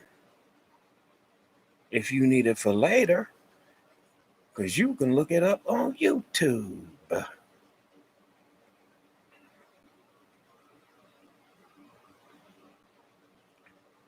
Woman get her ass whooped in front of the nail shop by MrNoGood, the cameraman.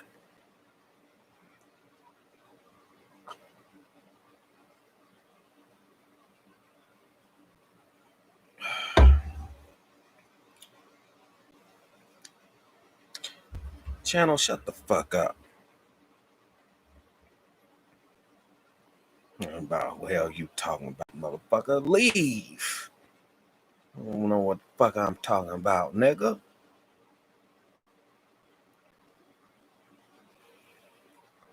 I run this shit. This is my shit.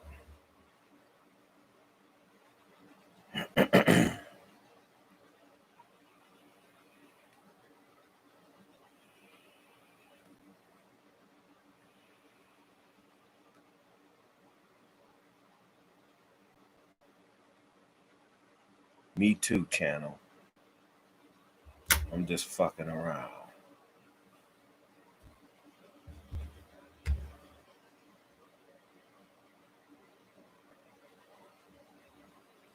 All right. Oh, one more thing. If y'all watch this on mobile, for some reason the sound don't match up to my lips. On the computer, it's cool. But for some reason on mobile, it just don't work. I don't know what's going on. Hopefully it'll get fixed whatever later on. I don't know. Know what's going on. I'm new. Guess they gotta work out the kinks. All right. So I can't take it no more. We living on Castle Boulevard. I'm like, look, we got to roll up out of here. The rent was too high. I was paying too many bills. And I was slowly, she wasn't working, and I was slowly sinking. I was sinking. Even though I was working, I was slowly sinking because every dollar was going into the damn house.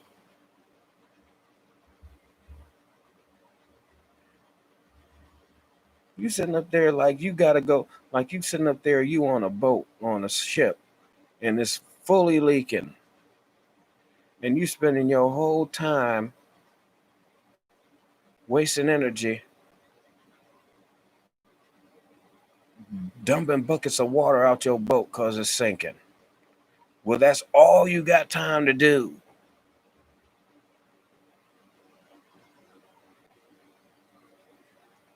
Yeah, I deserve the Nobel Prize for not killing her. BBH 7002. because if I was a member of the mafia, she would have been whacked.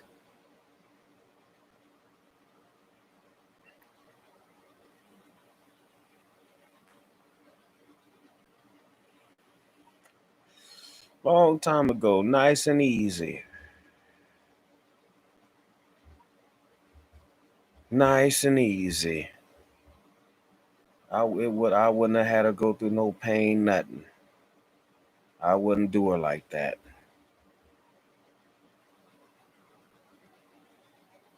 But I swear, and I'm so glad I ain't in the mob, because I'm glad she alive. She get on my last nerve. But you need the mother of your kid alive as long as your children alive, as long as she's alive. Because now that the kid's grown, she don't got that influence. She can't do nothing with the courts. I won't fuck her no more, so she ain't getting pregnant no more. For me.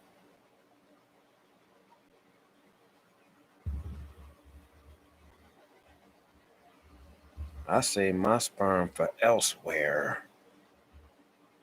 I like tied tubes.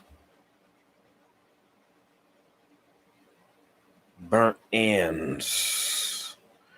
Hysterectomies. Too old to get pregnant. That's what I like.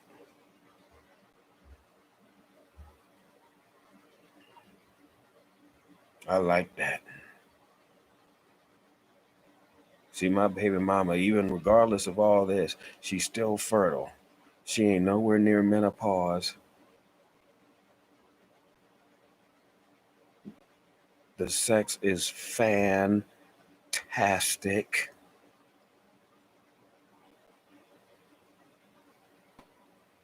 I can't do it, man. That head, the ball action, the waiting, willing, warm, wet pussy. I could go over there and hit that right now. She give it all up. Head, ball sucking, ball massages. I'm not saying bleeding, grow jet ski, read.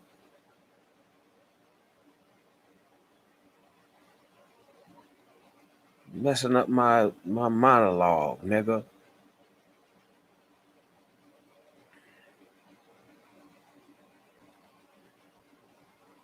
You know, even though she gained a little weight, I gained a little weight.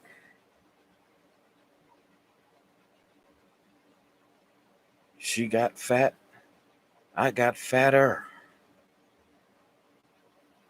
But when she naked, now, you know, when she got clothes on, the mom clothes or whatever, but when them clothes come off, it's all right. I remember when I first met her in college. Skin jet black, smooth, young, tight. She did gymnastics in high school and she was working out in college. Washboard abs. Titties nice and perky.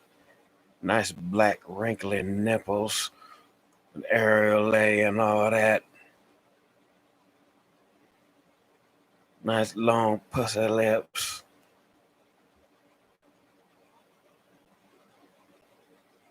It's good stuff. But boy, it will ruin your life.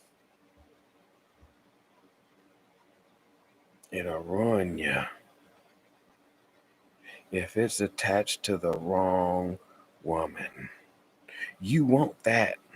With everything I just described, you want. And you should have. But then you got to focus on what's surrounding the vagina. Everything else. No, it wasn't worth it, motherfucker. Except for the kids. Think if I had it all over to do again, I'd have kept walking. When I saw her in front of Founders Hall, no, was it Founders? Douglas Hall. Founders, I don't know. It's been so long. It's either Founders Hall or Douglas Hall. Y'all niggas know that went to Howard. I'd have kept walking.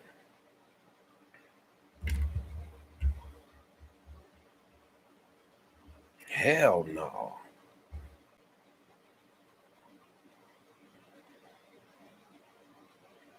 You want to live life happy. You don't want nobody in your house making you frown like this. You want happiness. I'd rather have a fat, ugly, well, she'd still have to have some ass, broad in my house that made me happy, gave me a lot of kids, nice big family, and I can do whatever I want. That's why I don't know why Daphne, are you watching this? See, Daphne, a dark-skinned chocolate thing, thick, BBW, I guess you would say. I hope you listening to this. You know, she got a good family structure. They have all kind of. She got a little outdoor bar. I go over there on sometimes on Saturdays, and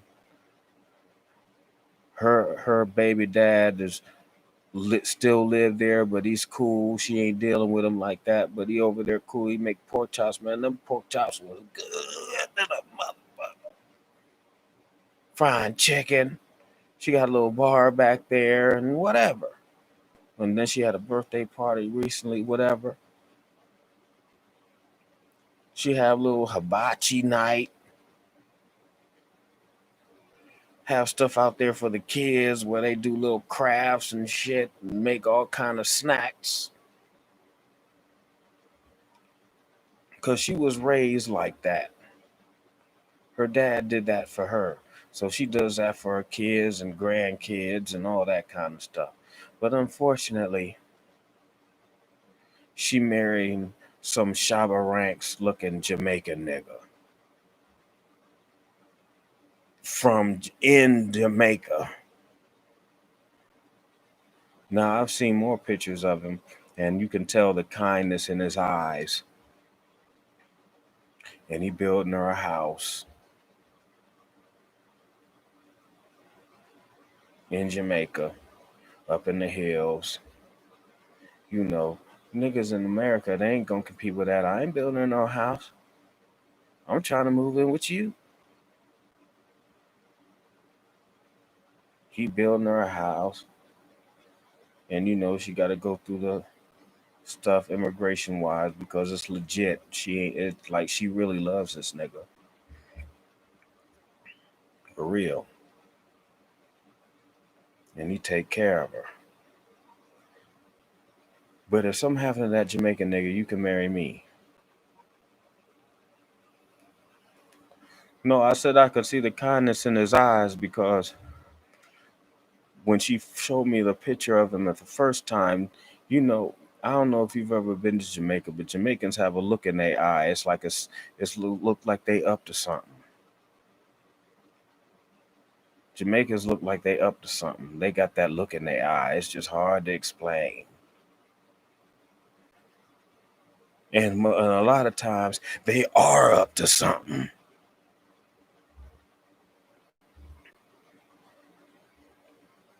They look like Shaba. And I'm just hating because I'm being a hater. I admit when I'm hating.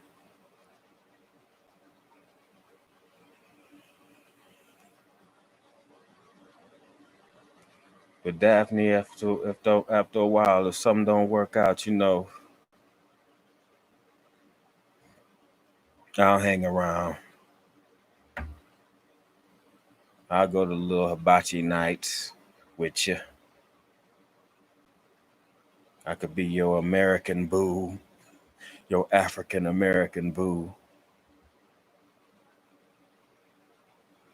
Good for you, Sonny Cracker. You got a Jamaican wife.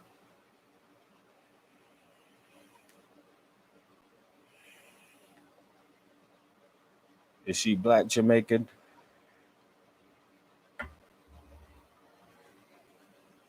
Sonny Cracker, is she black Jamaican?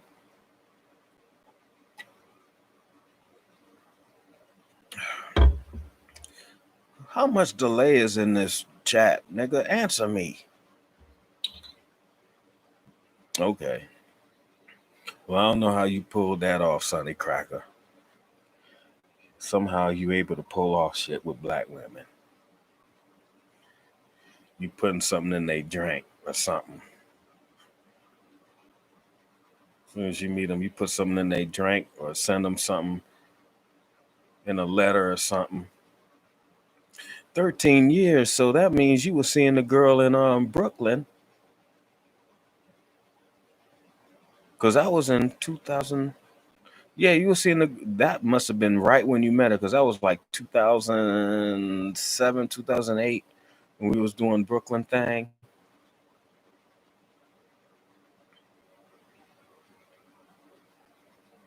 So yeah, that was 14 years maybe. I don't know. I'm intoxicated.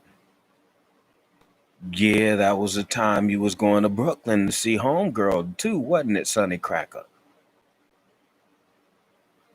Oh, okay. 2006, and then you met her in 2007. Okay. Yeah, that was wild back then. I don't know how you met some Jamaican girl. I don't want no Jamaican girl. I can't take that attitude. Fuck all that. They may act different for white folks. But to me, to them, I'm just another nigga. African girls too. Once they get over the accent and they get used to me, I've seen it in Africa. You just become another nigga to them.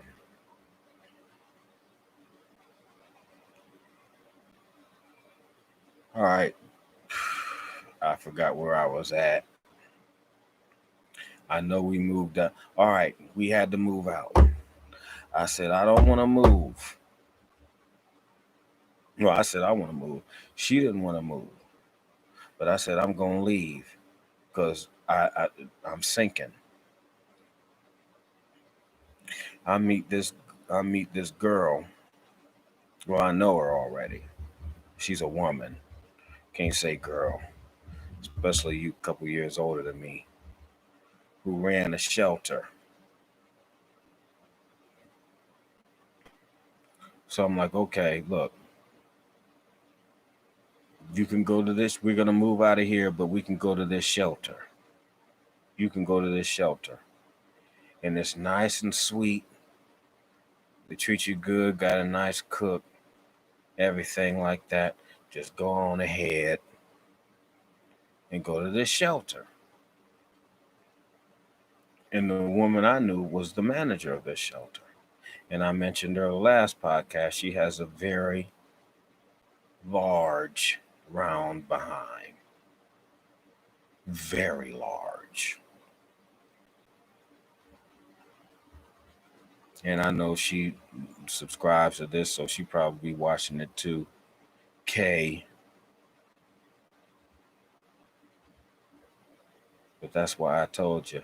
That's why I said I ain't trying. I'm scared to hit you from the back because I don't know if I have enough dick for that. There's too much ass I gotta get past before I get up in you. We just gonna stay missionary. Maybe one day I get bold.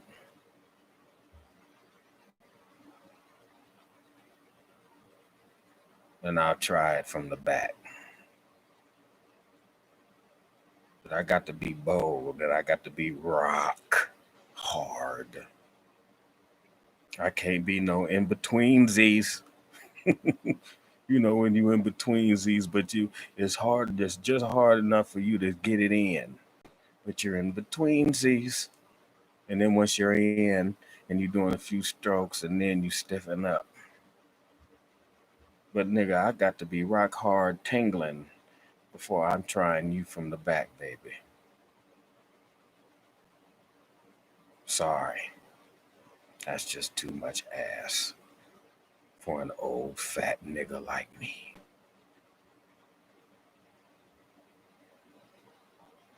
But you cool as hell. And you live around the corner from me, so you know it's all good. I ain't no shade, nothing. And it's 2 hours. I'm still warming up. This might go maximum of 3.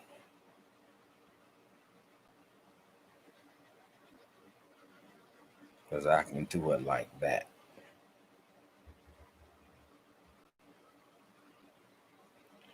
I don't want to have to take another leak, but I was drinking all this beer.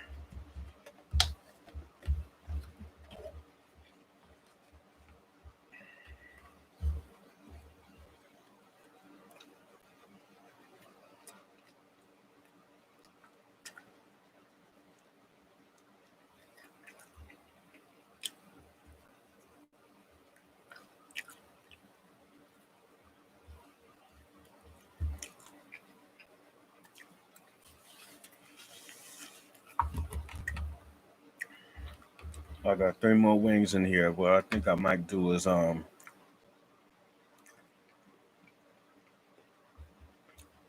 because they cold now.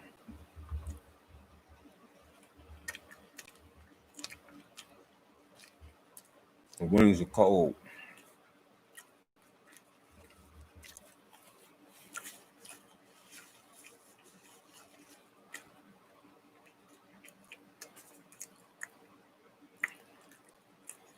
You know, there's people out here get paid to eat on a microphone because it's called ASMR.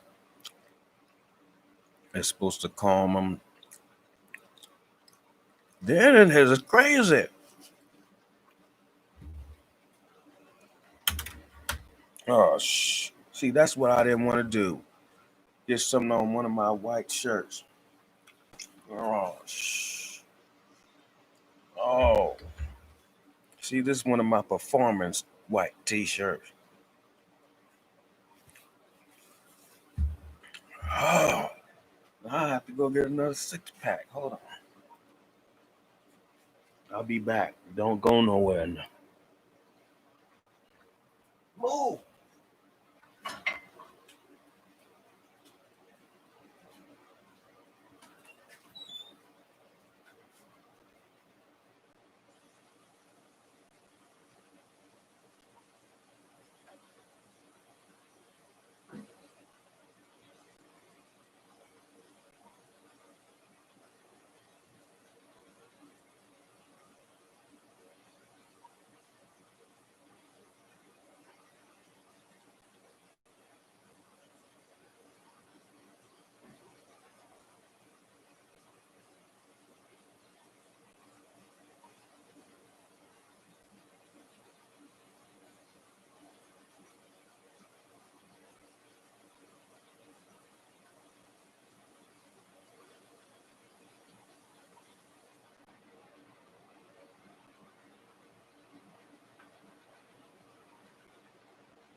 I sprayed it.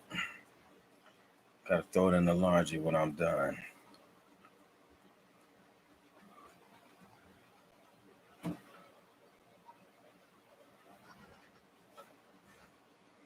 Mr. Boston Rum.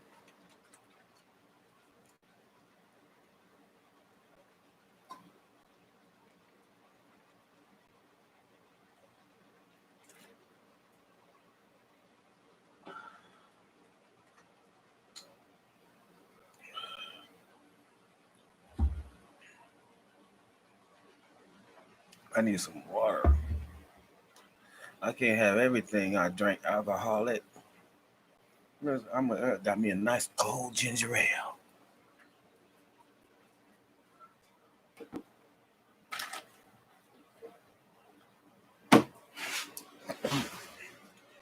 can't have liquor, beer, and wine, nigga. You need some real.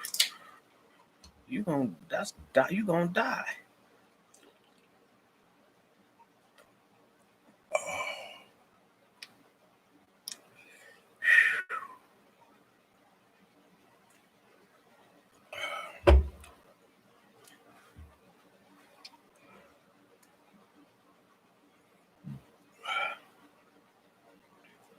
So she gets into the show. So, all right. So I move to my mama's house. My homegirl from Columbus, my childhood friend from Columbus, came up to help me move the stuff out of Whiteyville over here to my mama's house down here in this basement.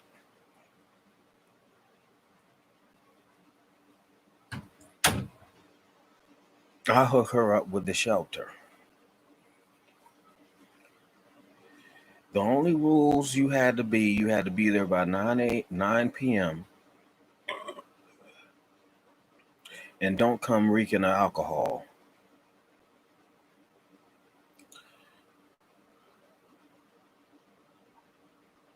After the fact, I found out what went on because she only lasted a week or two, maybe. After she got kicked out, I was able to get told what happened. She goes up here, reeking of alcohol, smelling up the dorm with alcohol smell. I'm like, okay, we gotta go over here. Into this part. Don't do that again. Then, I think it's the next day or a couple days later or something. I call. I'm saying, oh, I'm just calling to see if she's there because I moved all my stuff out of the place, but she had her own. But the place was still there. She said, oh, she's not here because if you don't show up one night, then you're gone. So if you're not there by 9 p.m. or if you don't show up with an excuse, you're gone. She was sitting in the house laying on. I had a little foam pull out bed for my van, but I had it in the house. She was sleeping on that in the house.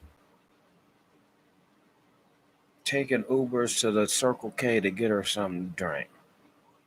So she got kicked out of the shelter.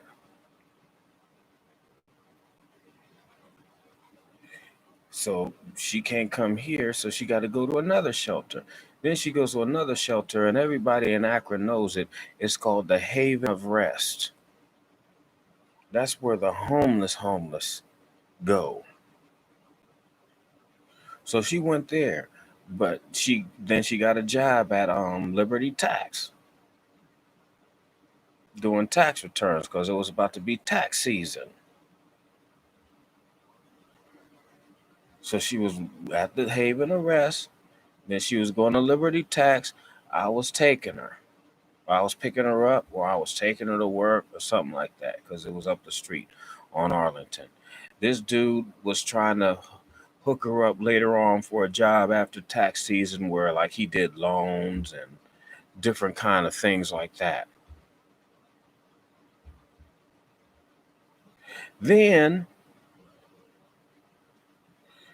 she talks to this dude called Reverend Houston here in Akron.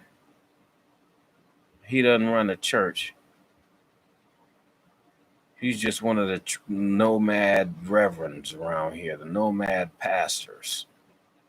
But he owns some property. So we go to this property in Barberton, and I take her there.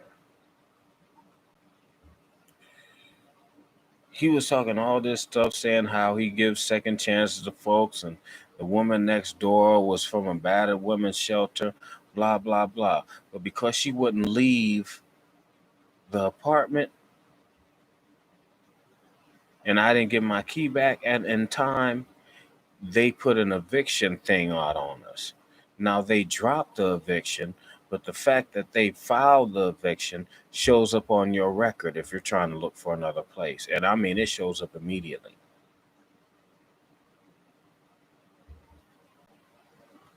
But he was saying how he's gonna give her another chance, give people another chance, blah blah blah. I was standing right there. So then she goes back to the Haven Arrest Shelter and tells them. And what these girls do is they do a little celebration where you get your key to where you're no longer homeless anymore. Like the women were separated from the men, but there was a little part under the underpass, if y'all know, on Market Street, and she's been there. She knows. She's like, you can get anything you want, drugs, sex, from a man or a woman. They cook out, they barbecue down there. These homeless people do everything. It's just like a little shanty community down under this bridge, where people who got kicked out of the Haven Arrest or don't want to stay at the Haven Arrest, they'll still feed you at 6 o'clock. So they hang out under this underpass and in this park next door, and then they'll just come in and eat. And they feed you a lot of carbohydrates and whatever because it's donations. And then she started gaining weight, which is, I ain't mad, because hell, you get nutrients if you're able to gain weight.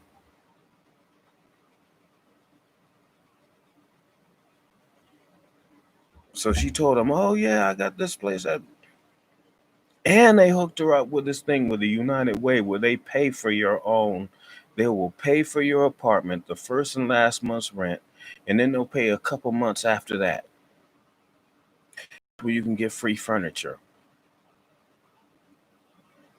So forget all that. She had this little thing from the United Way. It's called Home Again program. She tells him she's on the Home Again program. She tells him that they filed an eviction, but it's over. He said, whatever.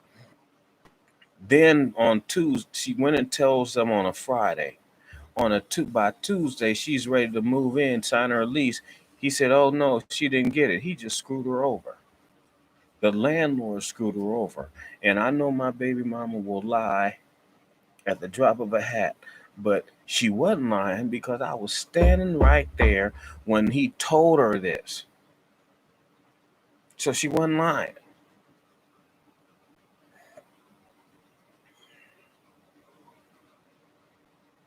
Yeah, this is only going to go 3 hours. I'm going to spread this out, stretch it out so I know what's going on.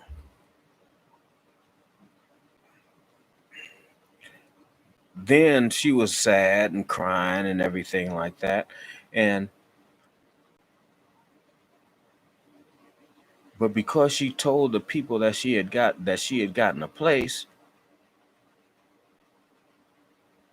they set her place aside, her bed, with somebody else. So she had to go. But she didn't have a place to go. So she had to come and live with me at my mama's house. After I finally got rid of her, she had to come live here. And it was the day after Martin Luther King Day. I don't know the time right now because I'm drinking or whatever. So I'm not going to look it up. But that was a while ago. The day after Martin Luther King Day, somebody looked that up. She moved in here. And then she got out a couple months ago. This is like the second month. So the beginning of June, she moved out. So from the day after Martin Luther King Day to June 10th, she lived with me.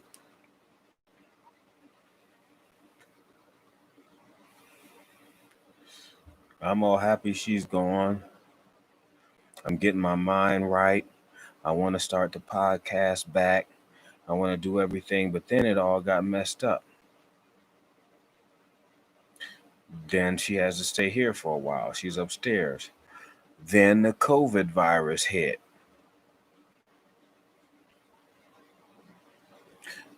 She needed 6 weeks of employment. She needed 6 weeks of pay stubs to qualify for this apartment, okay?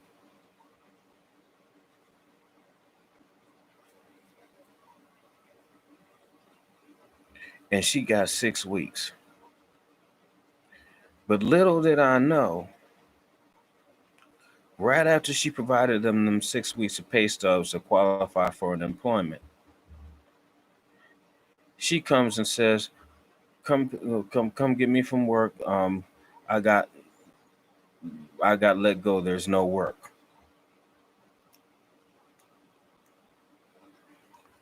Now I'm like, they were supposed to get a bonus at the end of the tax season, after all the tax returns they do or whatever. So she said, well, yeah, they don't have enough work, so they let me go. First thing I said was, well, what happened to your bonus? She said, well, I have to text them and see what's going on with that.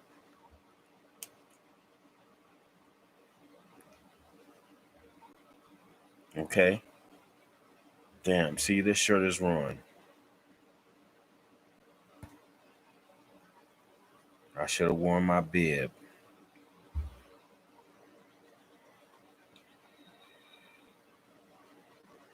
Time goes on, and then I'm wondering what's going on with her bonus. If she was really let go because there was lack of work, she should still get the bonus for when she got off, when she's done.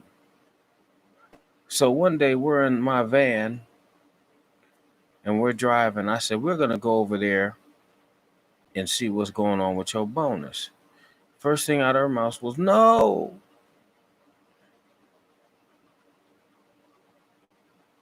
I'm like, well, why are you saying no? Is there something that you haven't told me? No, there isn't. I said, okay, we're gonna go and find out what's going on with your bonus. So we drive way over there to the east side, get off of the Wilbeth Road exit. As soon as she gets there, she said, well, I don't feel comfortable going in there. I said, why? She said, because maybe there were some other reasons why I was let go. I said, what were those reasons? Well, maybe I wasn't doing her tax returns correctly.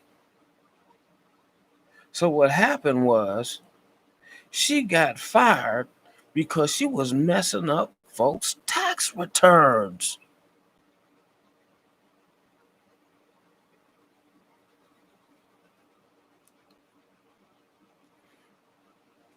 But she didn't want to tell me that.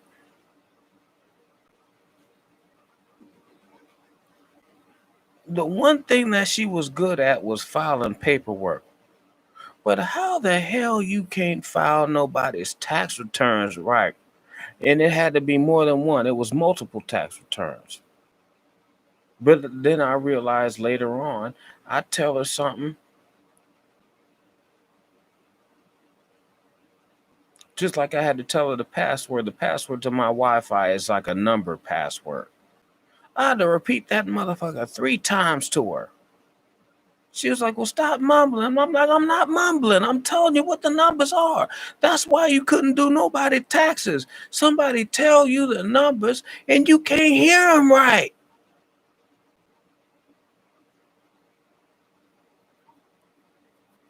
It's an 8-number password, but it's numbers. So she was over here with her laptop, couldn't get on the Wi-Fi. Come on, man. Tell us some shit. I say whatever it is. I don't know. Let me come up with an analogy. I need my grass cut today. I can't cut your grass because I don't have no grass. Okay, when can you start cutting my grass? Didn't I just tell you I ain't got no gas for the lawnmower? You just heard it coming out of my mouth.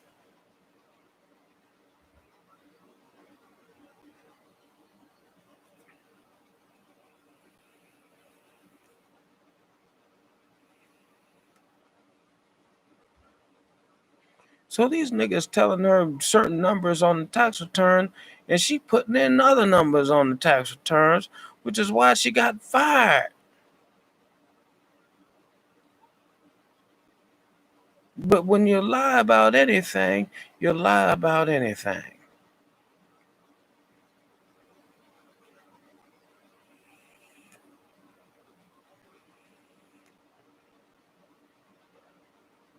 So then she's living here with me at my mama's house, and she ain't got no job. So I gotta see her all the time. So I'm in the same boat that I was when I was on Castle Boulevard.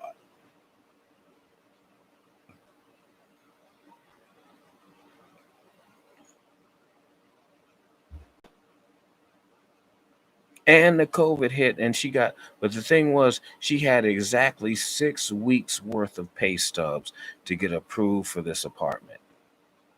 Because week 7, they said, "Get your black ass out of here." She just made it. But the rental office didn't know that. And they already approved her, but the COVID messed it up.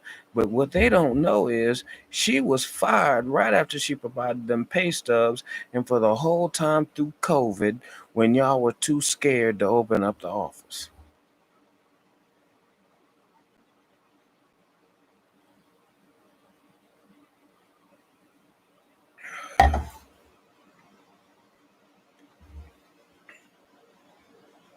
So then, of course, I couldn't do any more podcasts because even though she slept upstairs, she's down here. I got everything down here. I had some internet connection down here. It wasn't like it is now. It's luxurious internet connection now. Well, not luxurious, but it's the best I can. It's the best I can get.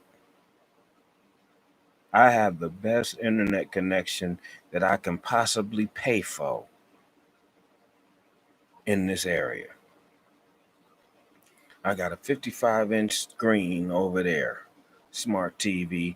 You can load your Netflix, your Hulu, your Amazon Prime, your Pluto, your everything. And I'm in the basement so it can get a little moist. So I have a dehumidifier right there, an ionic air purifier over there. I have a heater over there, and I have a fan over there.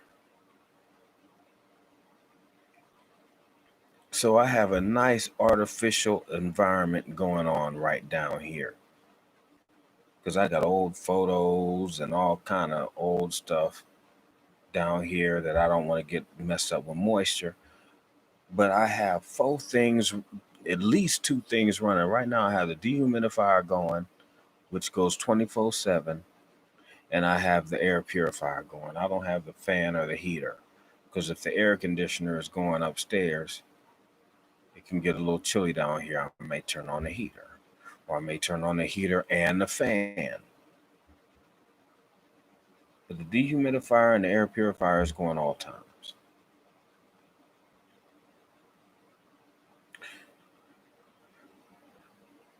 So now she finally gets her place after Governor DeWine opens up Ohio temporarily, as we see now, because he's about to shut it down, but he opened it up. So the office is only open 3 days a week, whatever, but she was able to get her spot. It's a subsidized apartment. Thank you, Uncle Ben Carson of Housing and Urban Development. It's cheap. I told the few niggas that was on here that one morning, y'all not gonna see the video, but they just sit out here all day. Parking lot full, new cars. They smoke premium marijuana. They don't go to work. They get Arctic air conditioning, central air. It's just, there's no incentive to move. So basically, she's gone. So that's the whole full circle. of why I was gone. And now she's gone. She's gone.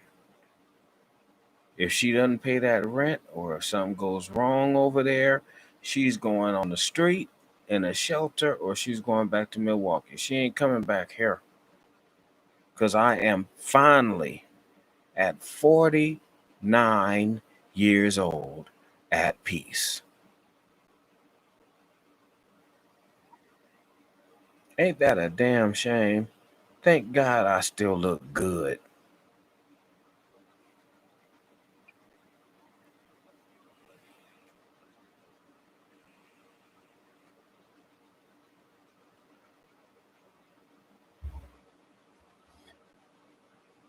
So that's why I've been gone so long. But now I ain't gone. I ain't gonna be gone no longer. I got my whole setup down here.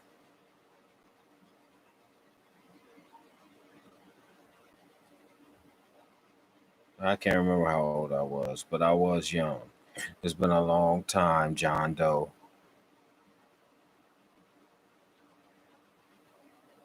But now I got my whole setup. Every time I was getting that unemployment in PUA, I was saving some money and I was investing in equipment. I got all the equipment I need. I really do need a new computer, a better computer. I have a new computer, but I need a faster computer. But so what? I have enough. I have what I need to get to my people. So I'm good.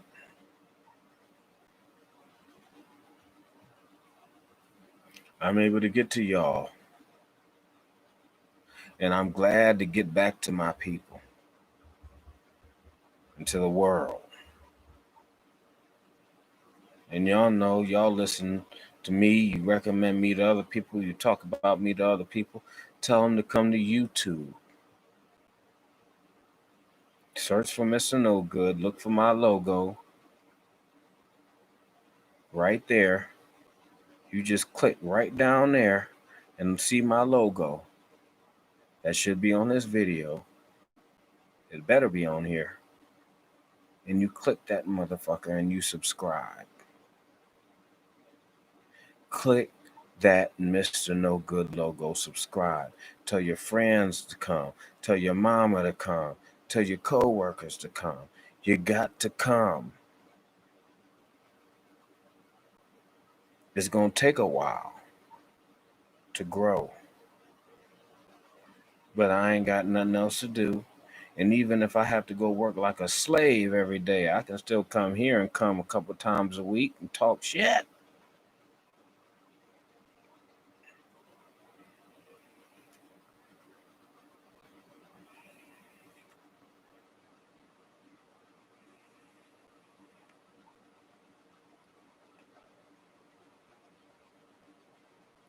You know, I ain't going nowhere.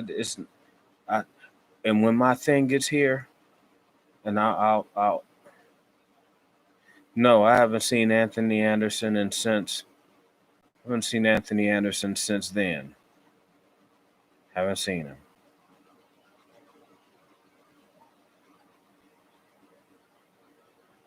If one day I go back out to LA to see my daughter, I'll be able to find him. All I got to do is get out there. But right now, that's not the priority. If I go out there, I want to see my daughter who works out there.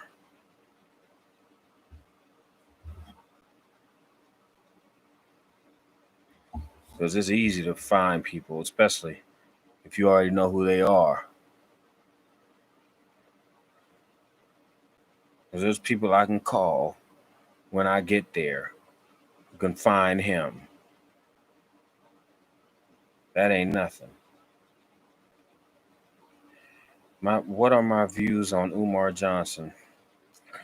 Man, I don't know. There's enough niggas talking about Umar Johnson. If you want to talk about Umar Johnson, there's this dude Lenore Honore or something. He spent all his time talking about Umar Johnson. If you think Umar Johnson is a fraud, so what? How has it affected me way over here in Akron? I don't care. I don't want to start off with no beefs with people or anything like that. Because there's black Twitter, but I'm also finding out that there's black YouTube.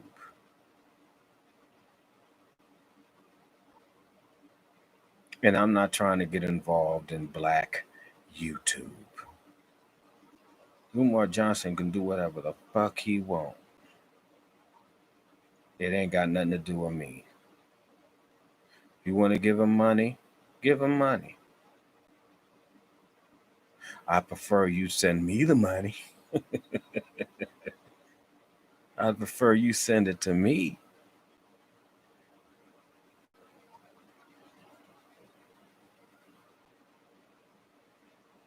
Yeah, there's a black YouTube. I forget there's this other dude that's, I don't know, somebody that Africa Bambaataa molested. I don't know his name. I saw him on somebody else's page. I mean, they treated this nigga bad. I mean, they don't like him. They sent the SWAT team to his house. They called every restaurant in his city and sent it to his house. No, it's not Hotep. He's some Puerto Rican sounding nigga. A Puerto Rican first name. Hold on. What's this nigga's name?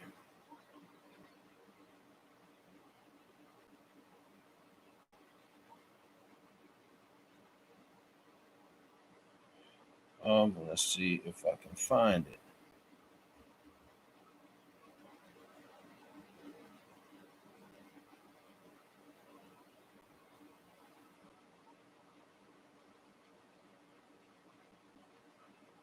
I don't know. It should have showed the history of my searches, but it ain't doing it. So I can't think of his name.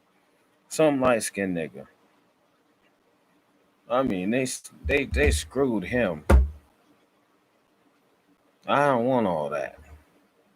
Calling animal control on him. I don't care. Fuck Umar Johnson. I'm not saying that because I predate everybody anybody y'all can talk about. The only person that came out when Tariq Nasheed was out. He came out a little bit after me, but maybe within months. Besides Payroll the Pimp, Sonny Crack. Well, Sonny Cracker wasn't running no podcast, but Tariq Nasheed was out when I was out. It was me, Tariq Nasheed, Payroll the Pimp, all that. But I predated everybody. So Umar, he don't mean nothing to me.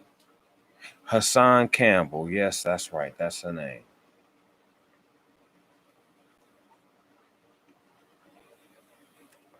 And I ain't mad at him. Whatever he's going through, go through it. But I predate everybody. I'm everybody's father.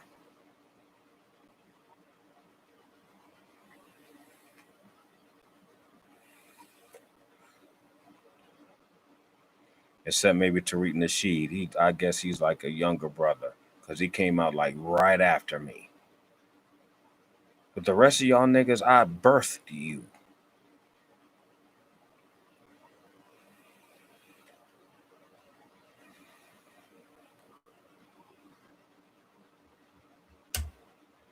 Yeah, Tariq was consistent. I wasn't. He stayed on his grind. I didn't. So it wasn't ain't no shade on that nigga. That nigga had the drive and had the peace of mind to be able to do it. And as I explained to you in this 2 hour and 35 minute video, I didn't. He got a nice little light-skinned wife with a little bubble booty and nice little kids living out in LA. He wasn't dealing with no ignorant ass nigga that was calling the police on him while he in the house. That's why Tariq is Tariq, and I'm sitting here in my mama basement.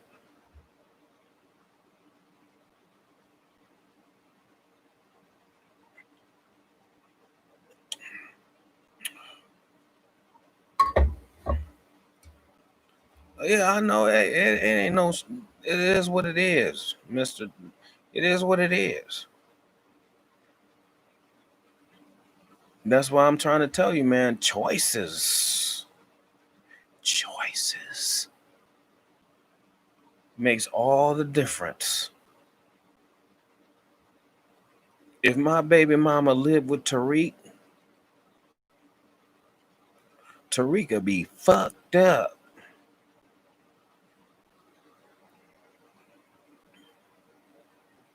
That's it. Me sending my baby mama to Tariq is like me putting cyanide in his drink or some kind of sedative or some kind of medicine that just threw him off. I was drinking the cyanide. That nigga was drinking sweet, fresh Kool-Aid with plenty of ice cubes.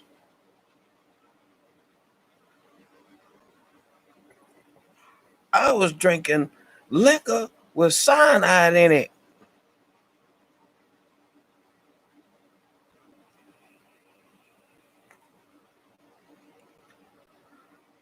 And it ain't like he no better than me or I'm no better than them. I consider us equals. If I had the same support system that Tariq had, me and Tariq would be on the same level. But Tariq made a better choice. And I am the living example of what happens when you make bad choices and how you have to wait years to get out of that, to actually get back. Now that I'm back, I'm the motherfucking GOAT. I'm the best. I'm the best nigga out here. Ain't nobody out here like me. Nobody. I'm the fucking best. Raised by Reverend William C. Upshaw, nigga. Antioch Baptist Church, Akron, Ohio. Built that motherfucker on with the bricks.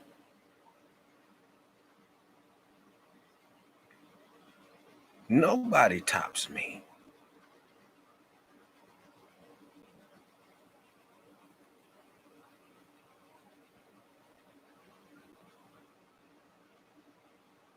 I think I'm almost done. It's 2 hours and 38 minutes.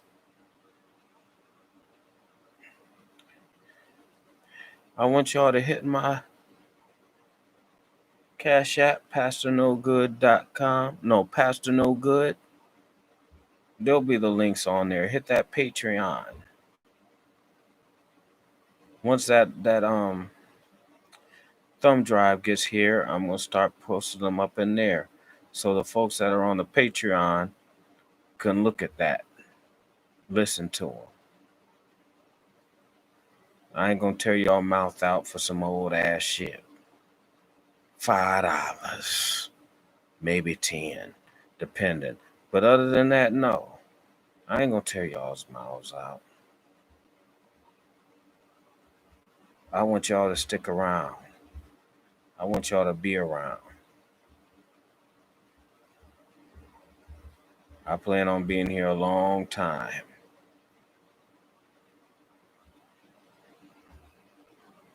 Because it's already been where I've dealt with y'all and I dealt with some of y'all kids, or some of y'all were young growing up, and now y'all full grown men.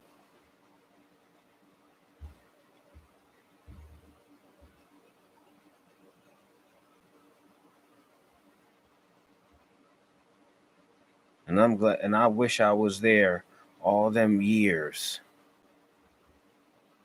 to help and talk. And there's so many people that I would have been able to help and do that, but I couldn't because I was in a fucked up situation.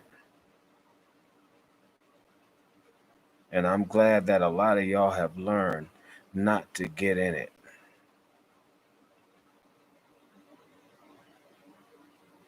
If you realize something is going wrong, men or women, there's women that listen to this too. Most of y'all, the men that listen to this, but there's women that listen too, man.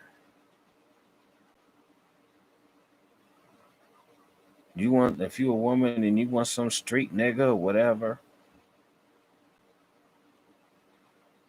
man, you better go for you a square, an L7. An L7 will still put his foot square in your ass when you act up. Just because I'm a square don't mean I won't put my foot in your ass. But on the flip side, if I have to put my foot in your ass, I don't need you.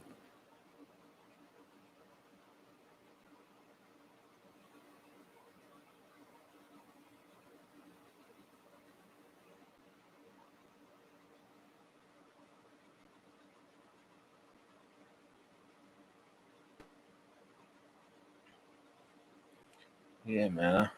I know some of my sciatica. Some of y'all that were here that morning. I'm gonna take me a half a Vicodin. I've already been drinking. Take me a half a Vicodin and I'm gonna get in that motherfucking bed. I'm gonna sleep. Well, Waketh Baketh, if you owe me a donation, look in the description. Hit that Cash App, PastorNoGood. Hit that PayPal.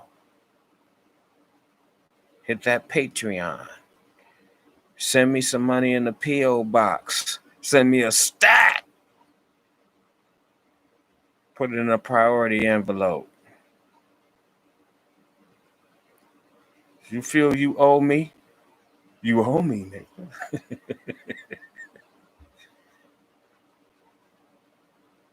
That's what I'm saying, man. Whatever it is. And I ain't, not like I said, I ain't trying to beg, but just help.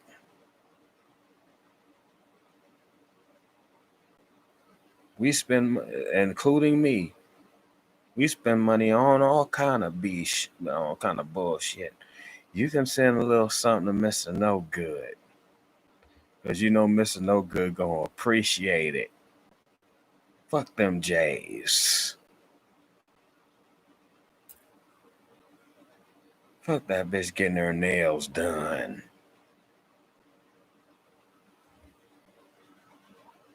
Fuck all that. MrNoGood need it, and MrNoGood appreciates it, and all y'all know I appreciate it. I don't lie to y'all motherfuckers.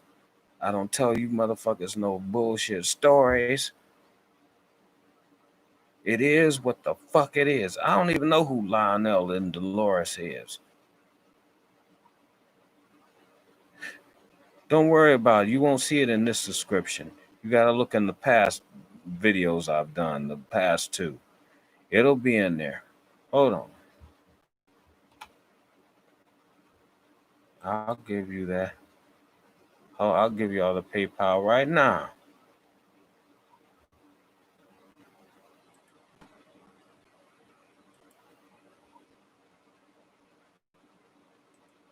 I'll give all y'all that shit.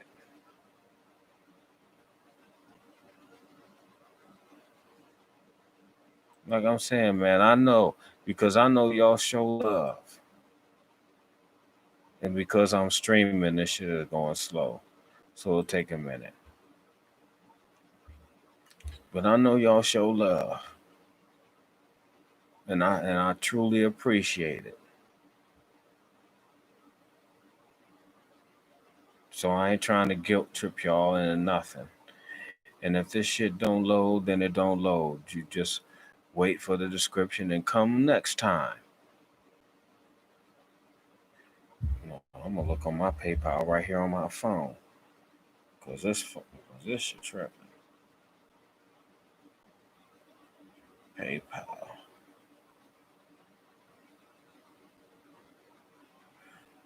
I found my PayPal.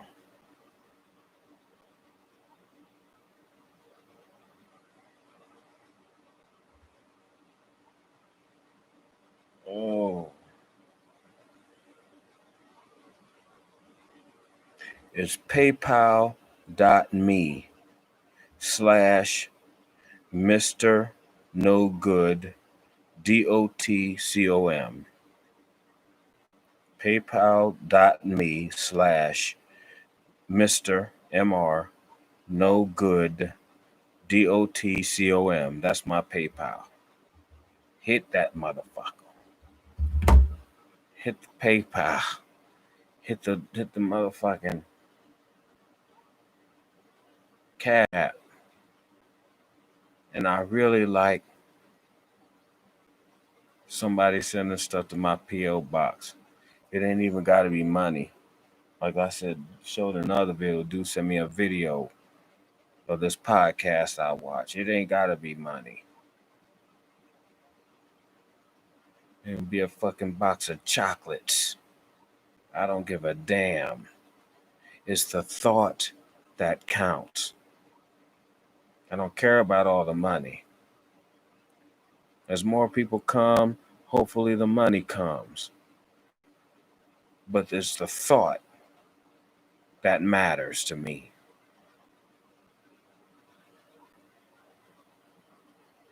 I don't care about none of that shit. Yep, that's it, JT. That's my Cash App.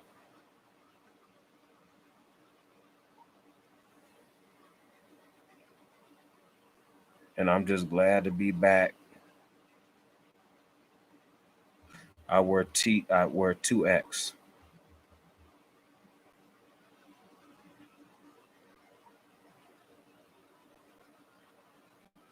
And we did a good amount of time today. Holy shit. Waketh Baketh. Send it to what? To PayPal? Would you send that $250 to? Holy shit. Thank you. Holy fuck. Thank you very much. That's what I'm talking about. And this ain't no bullshit. This ain't no trying to raise no money for no dumb shit that I ain't gonna do.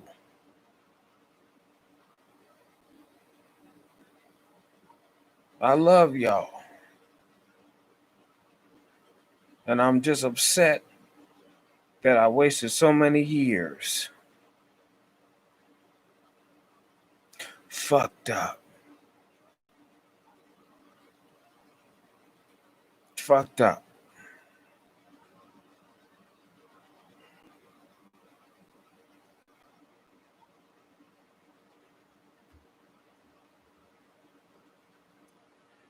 All right, man.